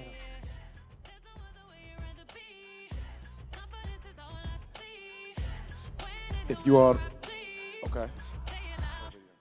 All right, so, dang, almost took me out. That's so far, you know what I'm saying? So far almost took me out. All right. Next is Miss Janice Mathis. Y'all give it up for Miss Janice. Also joined by our dear sister, or followed by our dear sister, Miss Leah Daughtry. Y'all give it up for both. She's gonna be right. To our moderators who are so able and so competent, thank you for being with us this evening. No, I like a compliment now, girl, don't you? Well, after I read the book, I'm going to really compliment. Okay. They asked me to say a couple of words about Jesse Jackson. A reporter's been asking me for the past 2 or 3 weeks, how long have I known him? I don't remember not knowing him. I was born on October 21st, 1954 in Greenville, South Carolina. That night, the Sterling High School Tigers played a team from Asheville. It was deep in segregation. And so black teams could only play other black teams. That night, Jesse Jackson was the quarterback. They won that game against Asheville, and I got the autographed football to prove it. So I don't remember when I didn't know him. But what I do know about him is that he had a challenging childhood. Growing up in Greenville, South Carolina was not an easy feat. Before he got out of grade school, a white passenger on a bus pointed a gun at him and threatened to shoot him as a child. He was challenged. It made him concerned. I think the thing that stands out most to me and people who know Reverend was that he could not stand to see any child person in distress. He thought he needed to do something about it. And, you know, as we all know, he was confident. And that confidence carried over into thinking, I can do something about it. That's where the I am somebody came from. Not only am I concerned, I can make change happen. And to that, he was committed. There was a gentleman who was, I can't say too much about him because you might identify who he was, but he was convicted of a felony, and they found the cash in his freezer to prove that the money wasn't his. Reverend Jackson hired that person so that his family would not be destitute and kept him on payroll for 2 years and told nobody what he was doing. So he was charitable, he was committed, he was kind, he was confident. There will be books and books and books. If there are 500 books about Abraham Lincoln, there ought to be at least 250 about Jesse Jackson. Right. Thank you, Melanie, for this opportunity. I appreciate you. Good evening, sisters. I told Melanie, you can't tell a preacher she got 4 minutes and then tell her to get it done in 90 seconds. Take your time, Bishop. Take your time, Bishop. That's a whole pearl clutch. It's like, what? What? You want me to, what? But Melanie gave me permission, so I'm going to read all the remarks I wrote. It's good to see you all. Good evening, good afternoon. It is an honor to to be with you today and fill in a room filled with brilliance, resilience, and the power of Black women. Women who organize, women who vote, women who raise generations and raise their voices. And today we gather around a simple but urgent truth. Freedom is on the line. Not in some distant future, not in some abstract debate, but right now, today, this minute. Our rights, our representation, our democracy, freedom is always tested in moments like this. But history reminds us that when freedom is on the line, Black women step to the front of the line. We stand on the shoulders of giants who understood this. One of those giants is the Reverend Jesse Jackson. I met Reverend Jackson when I was 6 years old. My dad and I were on the boycott line at A&P Supermarket in Brooklyn, New York. Daddy would pick me up from school and take me to the A&P, where we be on the boycott line. I said, Daddy, why are we boycotting? He said, because A&P won't hire Black people. And we can't shop where we're not respected. So we would go every day, and one day, this was a project of Operation Breadbasket, and one day, Reverend Jackson showed up. And I thought he was the tallest man in the world with the biggest afro. And I said, Daddy, who's that? I'm a daddy's girl, in case y'all didn't know. He said, that's Reverend Jackson. He's the chair of Operation Breadbasket. And I said, okay. And Reverend came over and he picked me up. What's your name? I said, my name is Leah. He said, hi, Leah. I'm glad you're here. I'll see you the next time. Stay on the boycott line. And so Reverend Jackson became a fixture in my life and in my family and in my church and mentored me through the political process from front to back. I miss him every single day. When I became CEO of the Democratic National Convention, he was my first call. And I said, Reverend, guess what? He said, what, baby? I said, I'm going to be the CEO of the convention. And he started crying, because Reverend was crying anything, really. And I was crying, and he was crying, and I said, I just called to say thank you. Because I'm about to lead a convention where Fannie Lou Hamer could not be seated.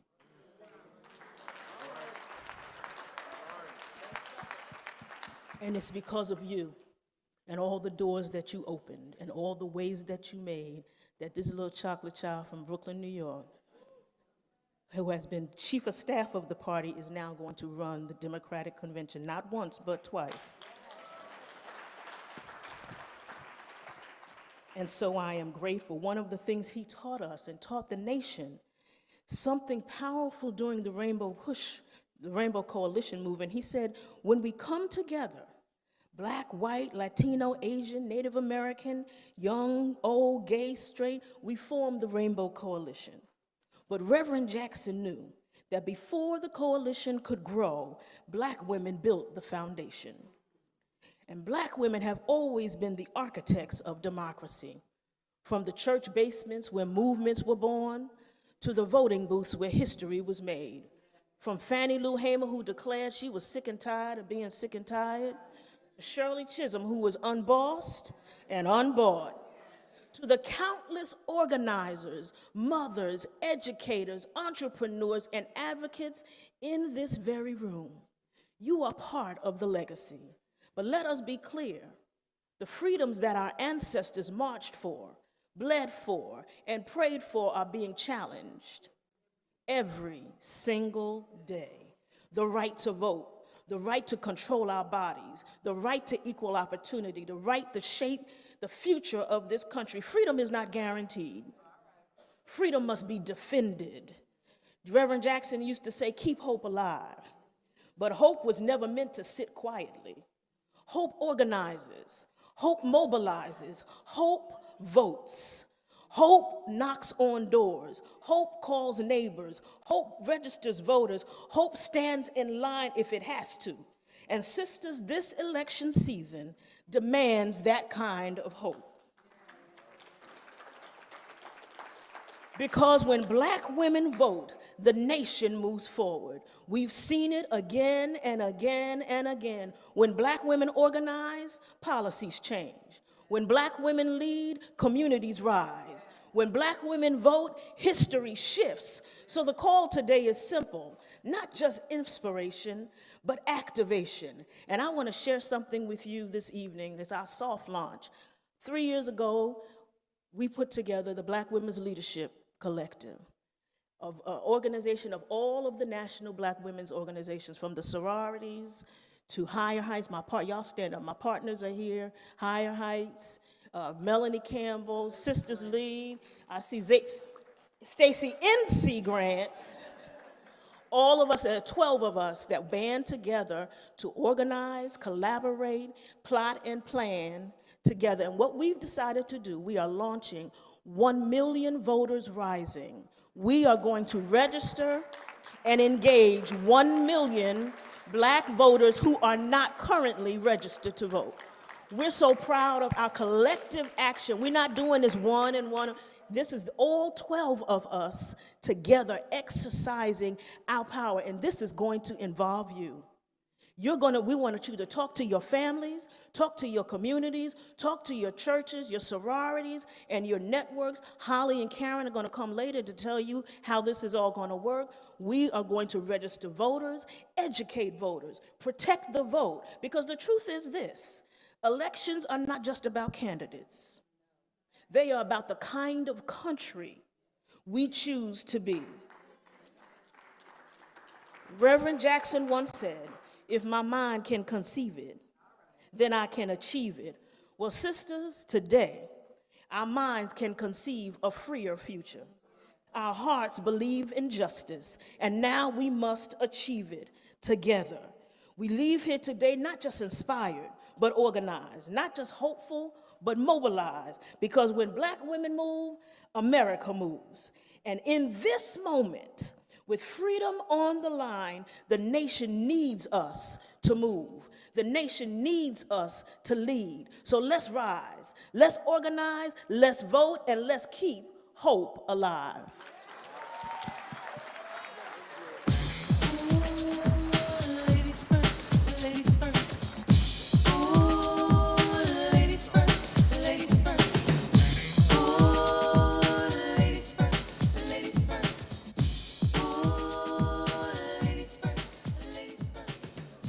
She definitely said that. She took the time and she used it wisely. Y'all give it up one more time for these two lovely powerhouses. We have a few more very dynamic speakers, and next up we're going to hear from one of the most prolific voices in the freedom, justice, democracy, and safety space. Next up, my dear sister, my leader, the director of policy for the NAACP Legal Defense Fund, the Honorable... You the honorable to me? Y'all give it up for my dear sister, Miss McCain. Y'all give it up. The Honorable McCain.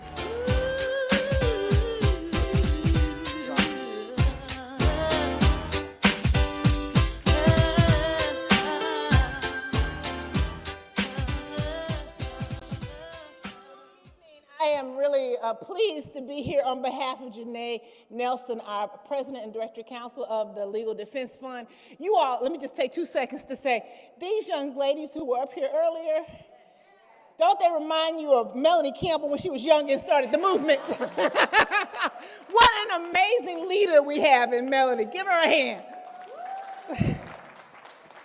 So listen. So the Legal Defense Fund was founded by Thurgood Marshall in 1940. 1940 when folks were being lynched. So what we say at LDF is that we were built for this, okay? We were built for this. Now, what we've been focusing on these last year and a half or so is that we're talking about 3 Ds, and I want you to repeat them with me. Defend, disrupt, dream. Over here, defend, disrupt, dream. That's right. We are defending the Voting Rights Act. The Voting Rights Act is under attack.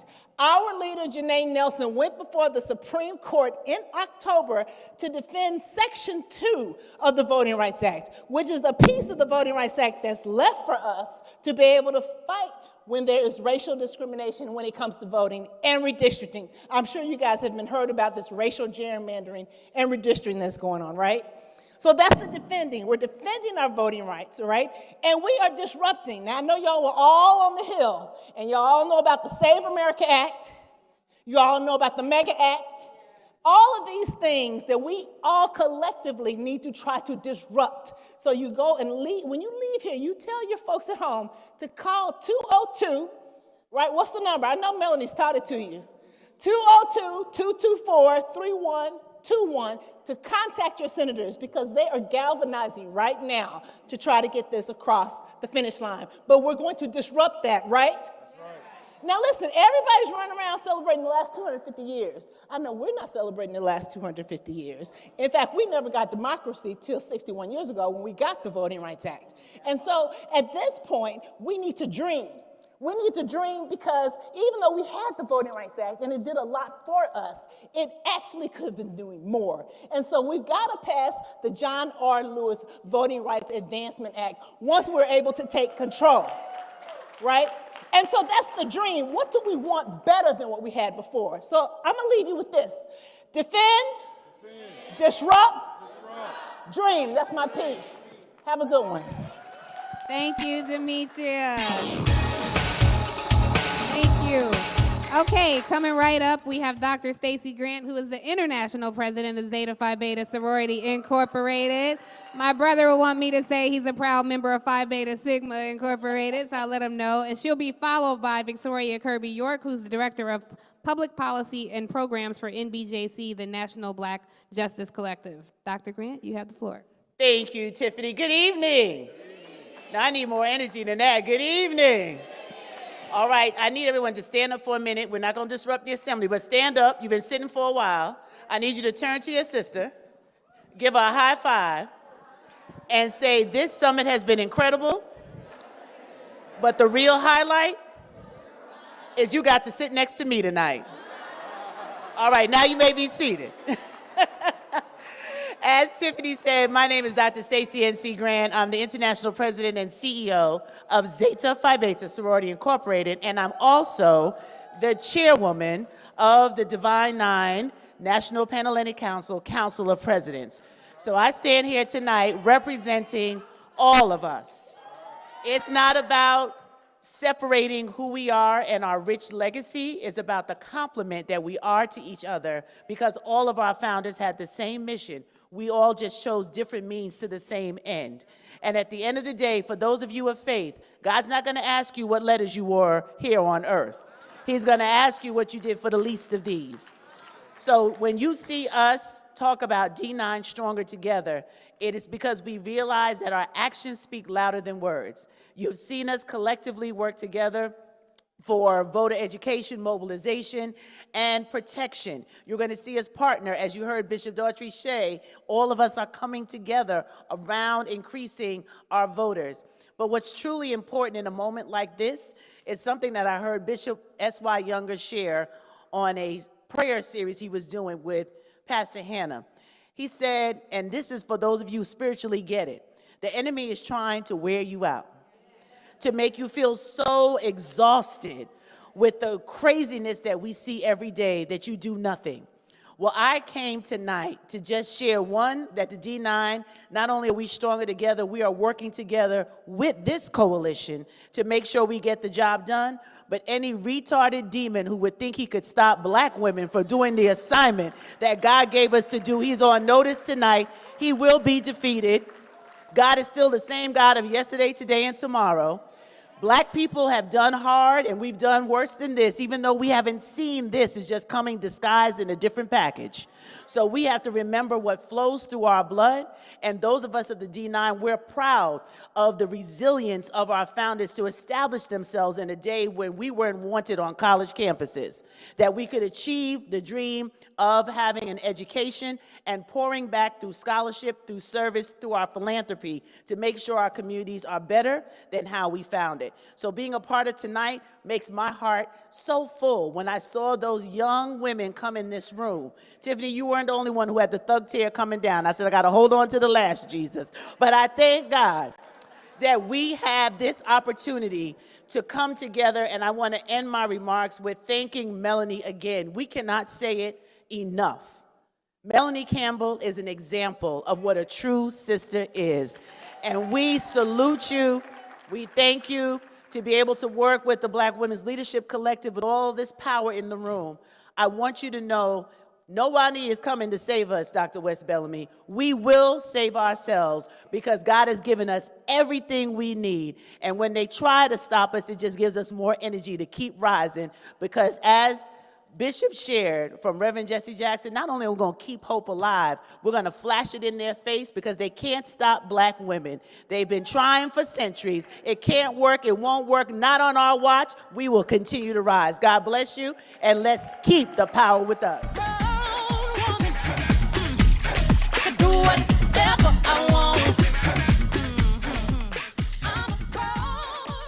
Yes, I'm feeling that. Y'all feeling that?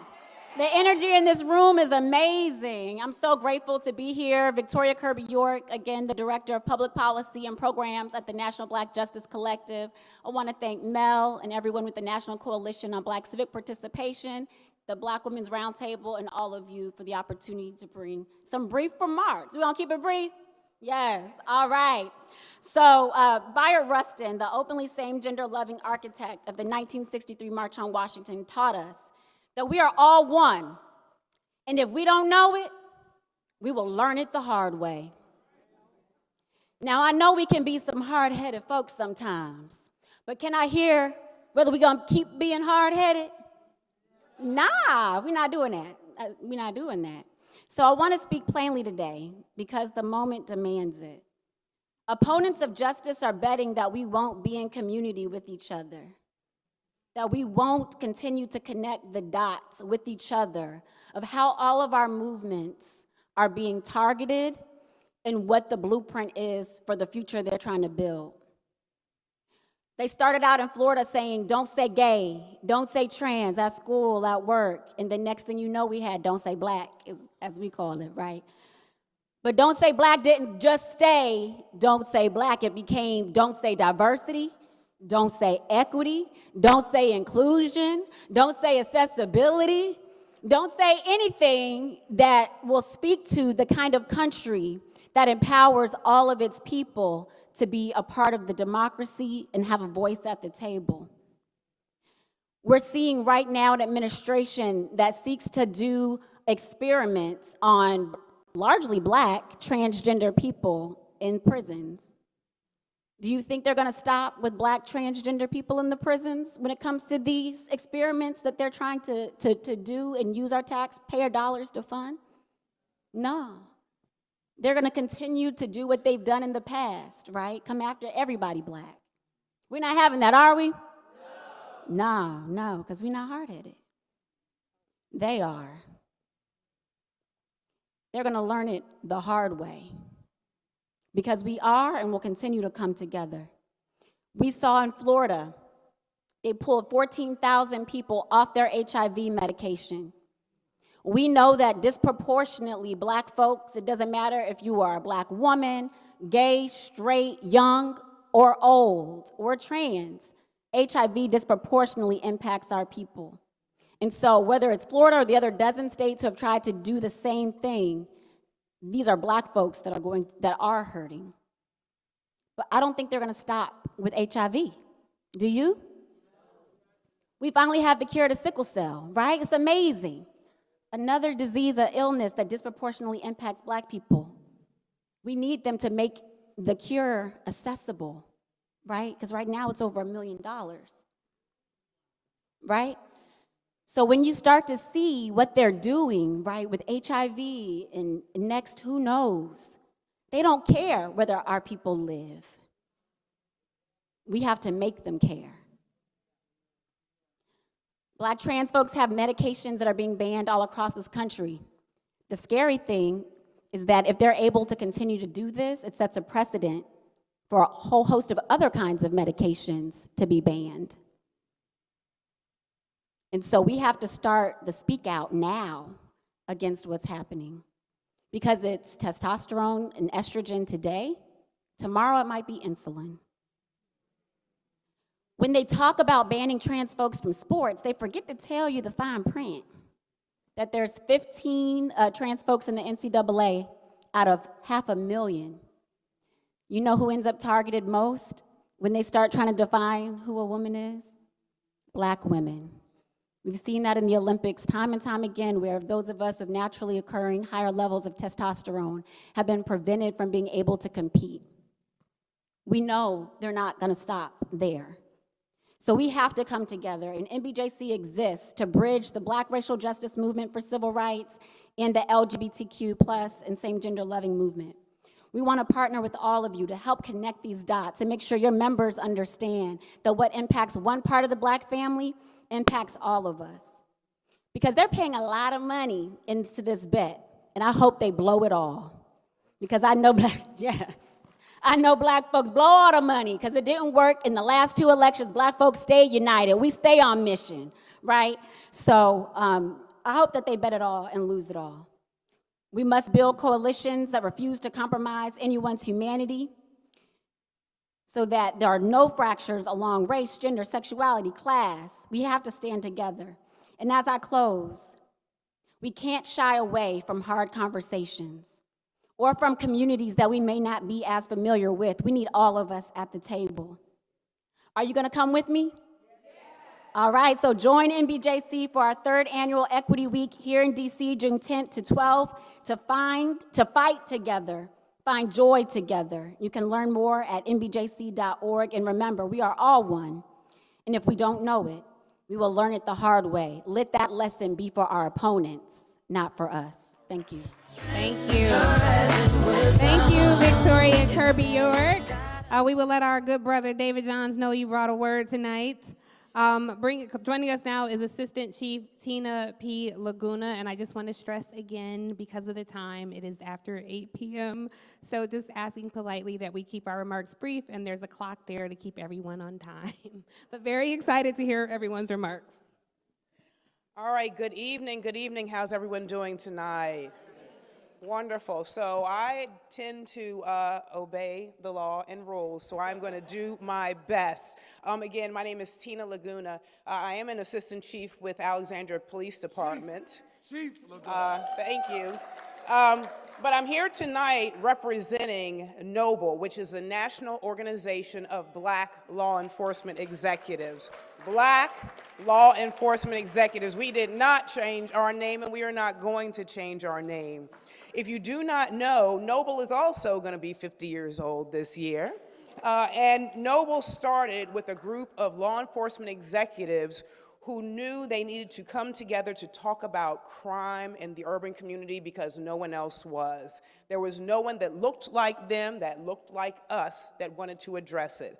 And NOBLE has been continuing with this mission to ensure equity and the administration of justice. We say we are the conscience of law enforcement, and we are committed to justice by action. So how can I help you all here tonight? 2 things that rang out to me: the theme, United We Win, and I love that book, No One's Coming to Save Us. We all have law enforcement entities where we live, work, and play. Some of you all have children in school. Do you know the school resource officer's name? Yeah, be honest, no, you don't. Don't wait for a crisis to learn who your local law enforcement entity is. Are they doing what they're supposed to be doing? NOBLE is here to say, hold on, wait a minute, that's not right.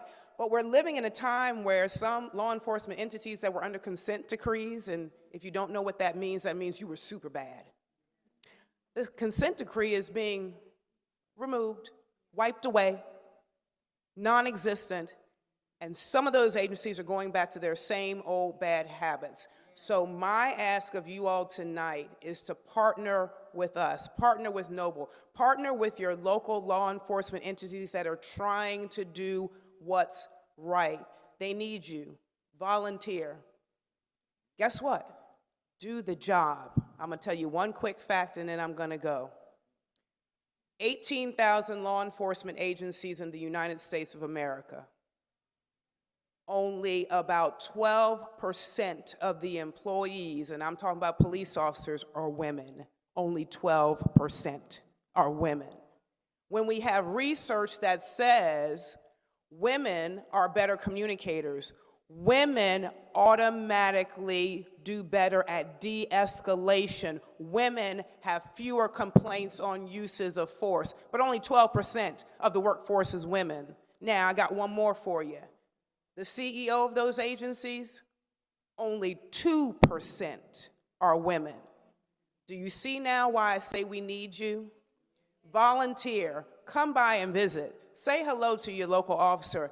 You got someone that you know in school, you better know that school resource officer. Help us change the landscape, because right now it's a little interesting, because as you saw in one place, the federal police were arresting local police that told the feds they were doing wrong.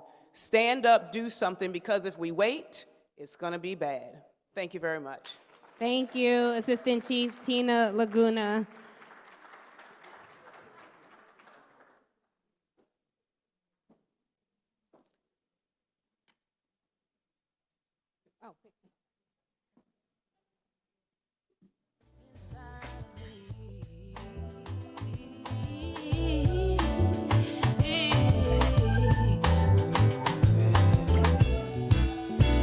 Behind my pride there lives me. God knows he Janice loves Baptist. me. Inside my voice there is a soul, and in my soul there is a voice. But I've been too afraid to make a choice, 'cause I'm scared of the things that I might be missing. Running too fast to stop to listen. It's time to step out on faith. I gotta show my face. It's been elusive for so long. Freedom is mine today. Step out on faith. It's time to show my face. Procrastination had me down. Look what I have found. I found strength, courage, and wisdom. It's inside of me all along. Strength, courage, and wisdom inside of me. Yeah, yeah, yeah, yeah.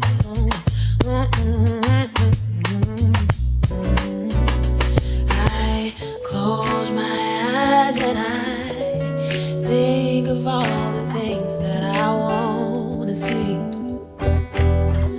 'Cause I know now that I've opened up my heart, I know that anything I want can be. So let it be. So let it be. So let it be. So let it be. So let it be. So let it be. All right, moving us along. Next to the mic is Dr. Sheena Mead. The next 2 minutes belong to Dr. Sheena Mead.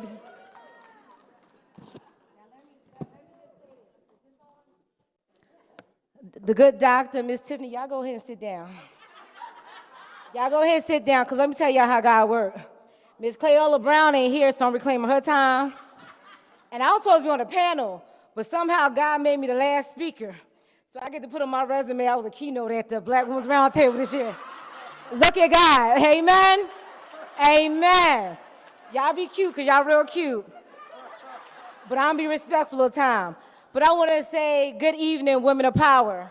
My name is Dr. Sheena Mead, and it's an honor to stand in a room full of women who understand something deeply.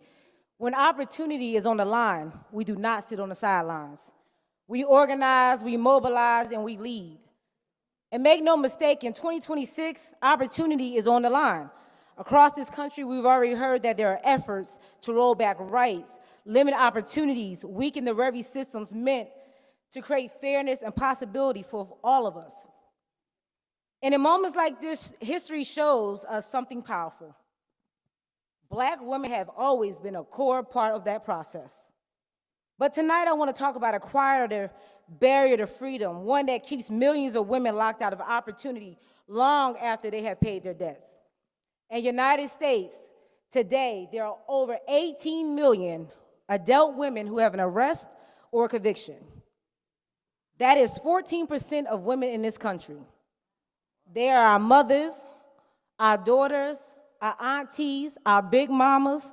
Big mama was toting back then. Big mamas, our sisters, our neighbors, and our friends, and to be real, a lot of our evangelists and our pastors. I'll let y'all talk about it later. I myself am one. For those who don't know my story, I'll share just real quickly since I got a clock running. But 20 years ago, in 2004, as a young mother, depending on the safety net programs that are getting scaled back today, as a single mother on Section 8 in government housing, feeding my kids on WIC, making sure that they went to their Head Start programs, I found myself broke. I'm talking about the type of broke where you have gas in the car, but you don't have insurance, or you have insurance, but you don't have gas. And I went to the grocery store to do something we call write a check, and I wrote it over the amount to get cash back, because we didn't have tap back then. We didn't have a cash, okay, somebody with me, we didn't have a Zelle.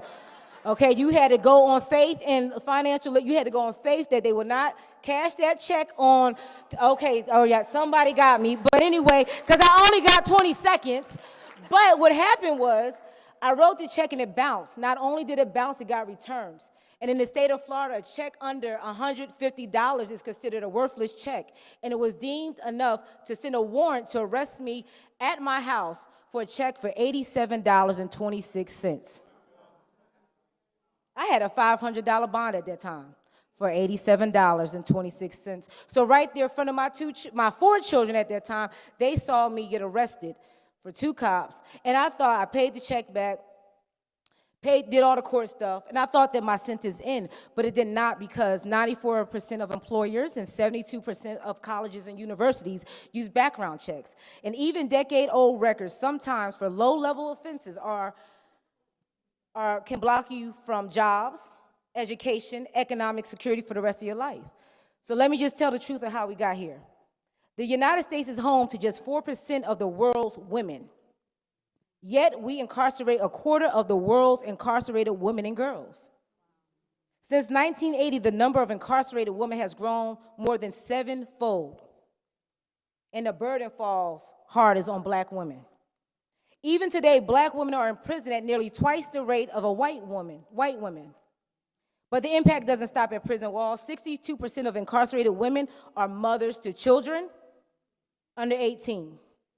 And 1 in 2 black women have a family member in prison. So look around the room and do the math. So when we talk about arrests and convictions, we are not talking about statistics. We're talking about community members, friends, and family, and all women earn a real chance to move forward. And I'm going to start to bring it to a close. But let me tell you something. Today is Thursday. Since Thursday, I've been to Alabama, to Atlanta, and yesterday I was in Connecticut, and I did not come all the way here and put on some Spanx to tell y'all bad news. I am the CEO of the Clean Slate Initiative, also the former Black Youth Vote member of BWR affiliate. Shout out to my president, Melanie Campbell, my convener, Solandra Benton. I didn't come all this way to share no bad news. I got some good news. I'm proud to be leading the work of passing transformational policy across the country and in Congress, and it's called Clean Slate Laws. Clean slate laws automate the sealing of eligible records for people who have completed their sentence and remain crime-free for years.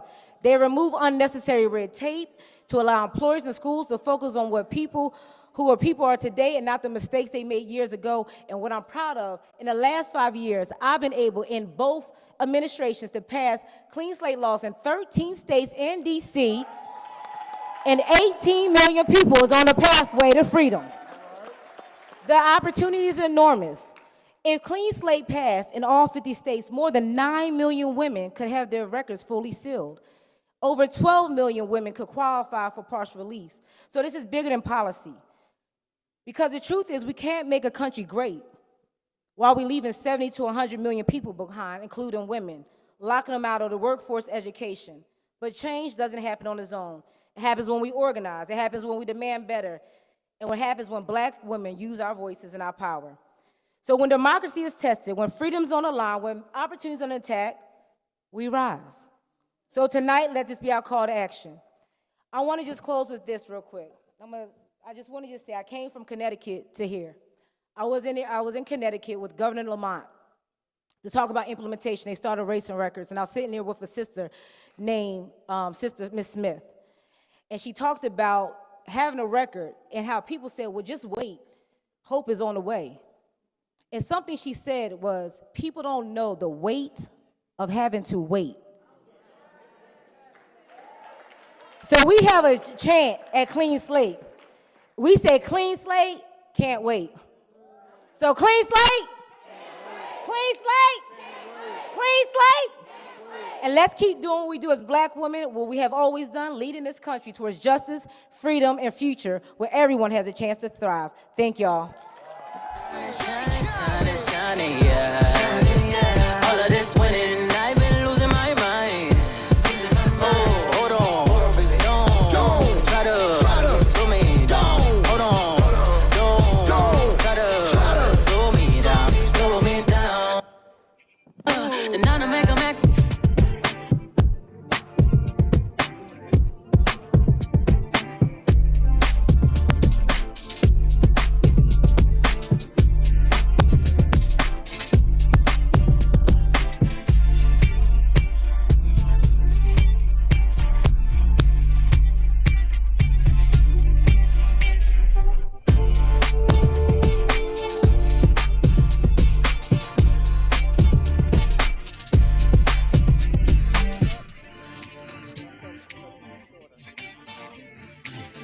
Well, that was one of the best keynotes I ever heard.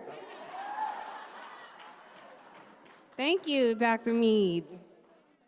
Okay, joining us now is Dr. Ebony Baylor, Vice President of Policy and Civic Engagement for the National Coalition of Black Civic Participation. Sorry, you are... Oh, it is a video. Thank you.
Okay, we're gonna go ahead and we're gonna wrap it up because we know the time has been well spent. Again, are you vote ready? we already know that this year is an election year, but almost every year is an election year. So at the National Coalition on Black Civic Participation, we are organizing 365 days a year, 7 days a week. So what we want to do as we are preparing for November, we know elections are already happening. So right now, we are organizing, we are getting together, and we are calling to each of you in this room. So in a moment, you're going to see an image that's going to pop on the screen, and you're going to see a QR code. And what we want from each of you is to scan that QR code, to take a moment, and to volunteer and sign up.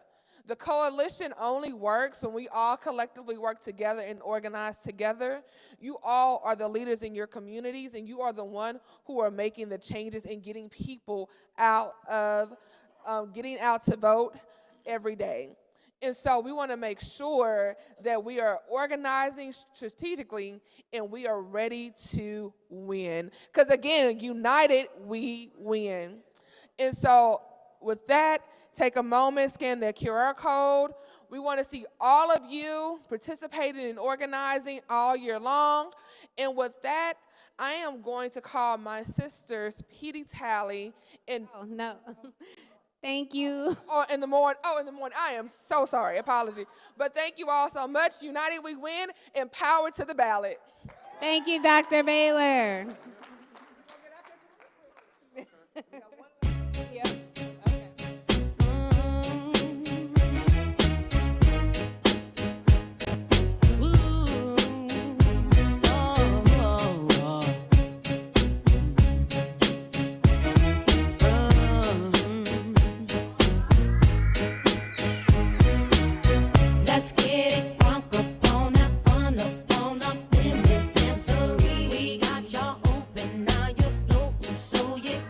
All right, so you have an exciting morning tomorrow because we'll get to some speakers tomorrow morning. But tonight, coming up next, we have Miss Holly Holiday, Esquire, joining the stage, and Karen Finney, who's directing everything right now.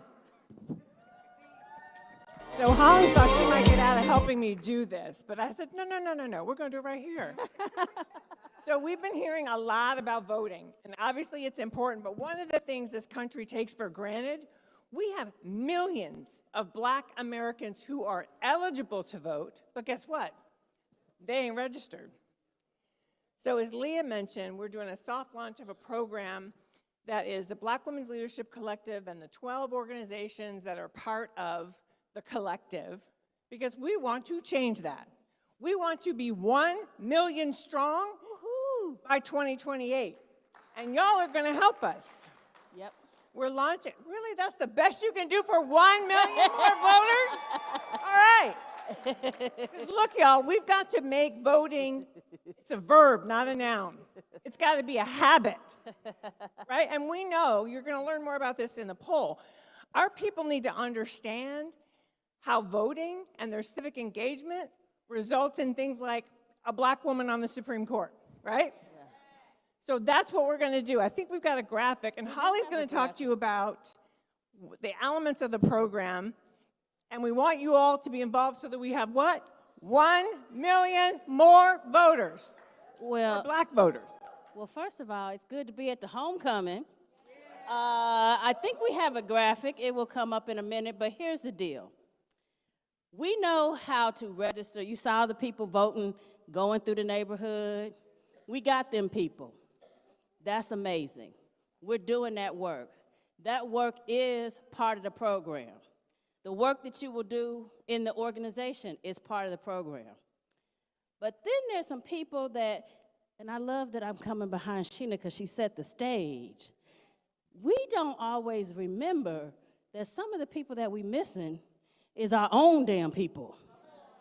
Because I'm here to tell you, some of the folks who ain't voting is in your family. Some of them folks that ain't voting is in your phone book right now. So when the QR code comes up, if it shows up, if not, it will be in the app. We're going to ask you to sign up to get your friends and family. Now, we're going to be vote ready. We're going to get the people. know it's coming. I got faith.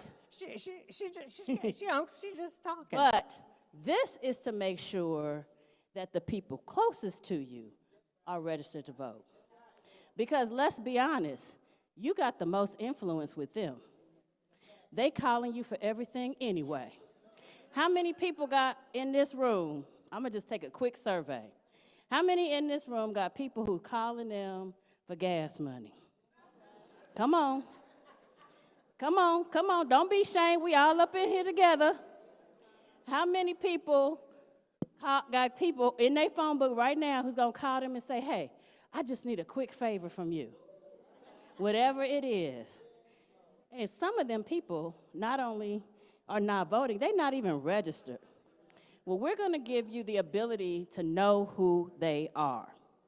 To go through your phone book, your contacts, it'll be private to you. You'll be able to match your contacts in your phone to the voter file. Yep, you about to know all the business.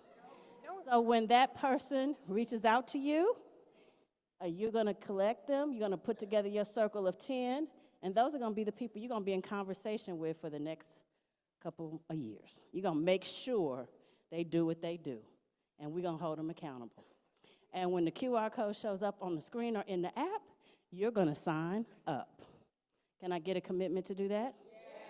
Yeah. Okay, don't make, look, I'm gonna be around all weekend. So I'm gonna be asking you, did you sign the list? Because I'm accountable to you, you accountable to me. I'm gonna pull the list up because it comes to me. And I'm gonna say, do I see your name on my list? And most of y'all who know me know I will actually do that. So tell your neighbors. Thank you. So I think we're gonna get this graphic, I promise. But so we're going to ask you to do 4 things, like Holly just said. Number 1, sign up. Number 2, you're going to reach out to, you're going to create a circle of 10. You're going to reach out to those folks.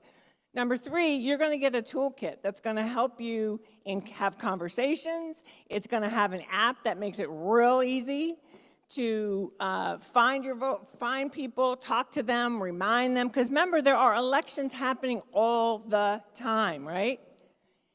And then we're going to mobilize people to turn out to vote. But the most important piece of this is we are going after 1 million unregistered black voters over the next 2 years. And we need your help to do it. All right. We did it. I don't know where I promise there is a graphic. QR code, what's happening? Technology is beautiful, isn't it? That's why we're going to have when it works. Okay, while they're finding that QR code, can we give our hosts, Tiffany and Wes, a round of hallelujah, thank you. Look at you and say, you still here? You still awake? You ready to unite to win? And I want to thank everybody for coming, all of the speakers, everyone. But we have a sister here, Glenda Carr, who came all the way down, where you go, Texas, came up from Texas. I don't know, you mean Connecticut, Texas, New York, who leads Higher Heights for America. But she's also a sister who's very spiritual as well. But Higher Heights, we were talking about it earlier today at the press conference, that she started it in 2010, and she is making sure that black women get elected all over this country. And she don't just talk the talk, she walks the walk. But she's also going to close us out. I want everyone to stand and hold the person next to you. We're going to close out. We started with prayer and inspiration. We're going to close out that way. My pastor's in the room making sure I do that. And can I give my pastor, Reverend Tony Lee, pastor of Community of Hope, AME Church in Temple Hills, Maryland, a round of love. Another brother from another mother that we love so dearly. Glenda.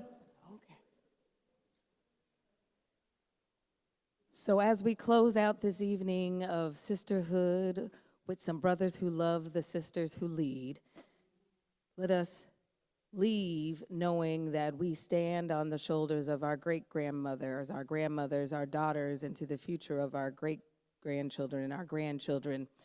We know that we may be living in some dark times, but you, Lord, know that the brightest stars in this universe are the black women who lead and know that this world can move to higher heights.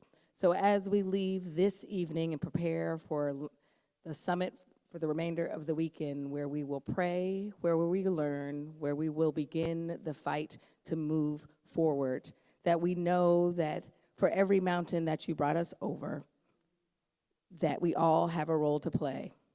And so we are stronger together, we are linked together. We ask all of the protections that the Black women that need this moment to protect our minds, our bodies, our spirits, and our souls. We ask all of those things for us to be as strong as we can be, to believe in the possibilities of the other side of that rainbow you've made, that we will be stronger, we will believe deeper, and that we will continue to fight. Amen. Thank you. Good night. And I want to make sure that tomorrow morning, okay, hey, it's up. It's up. God is good. But tomorrow morning, hey, y'all, don't you think we did pretty good? We started a little late and we ended on, is that pretty good? We're not here till 9 o'clock or 9:30. But tomorrow morning, I don't see Tanya here, but I know she's getting ready for the morning. If I'm correct me, that we have a ribbon cutting of our Black Women Entrepreneurs Marketplace. A lot of these sisters, they've had these businesses on the side, but now it's their primary business because they may have lost their government jobs, they may have lost their government contracts. And, thank you. Breakfast is at 7:30 a.m. to 8:30. For those of us who want to kind of stretch out a little bit and get a little morning exercise in, that's from 7:30 to 8, so you can go work out and go eat afterwards. Rodney Jordan will be doing that for us. Thank you, thank you, thank you. And then the Black Women's, thank you. I've been up since 4 o'clock too, so I'm tired. So Black Women's Entrepreneurship Marketplace and Mini Expo, it starts at 8:30, ribbon cutting at 8:30. Y'all, we want to be there, those who can be, and if you don't make it for the ribbon cutting tomorrow, go and spend some money with these sisters. Buy Black is a real thing. Buy Black is resistance. Buying Black is power. We know, I won't get into the Target thing, we're going to talk about that later. But do that tomorrow, and we will start with our presentation about this research that you are really going to want to hear. We partnered with several organizations, the National Coalition did, and hired Hit Strategies to do some research to help us deal with our messaging. We didn't want to rush that because you want to hear this information. It's going to help us with messaging. That's why we spent the money with CBTU and the National Coalition and others did that. So we didn't want to cut that short. So good night. Enjoy yourself. See who I wanna see.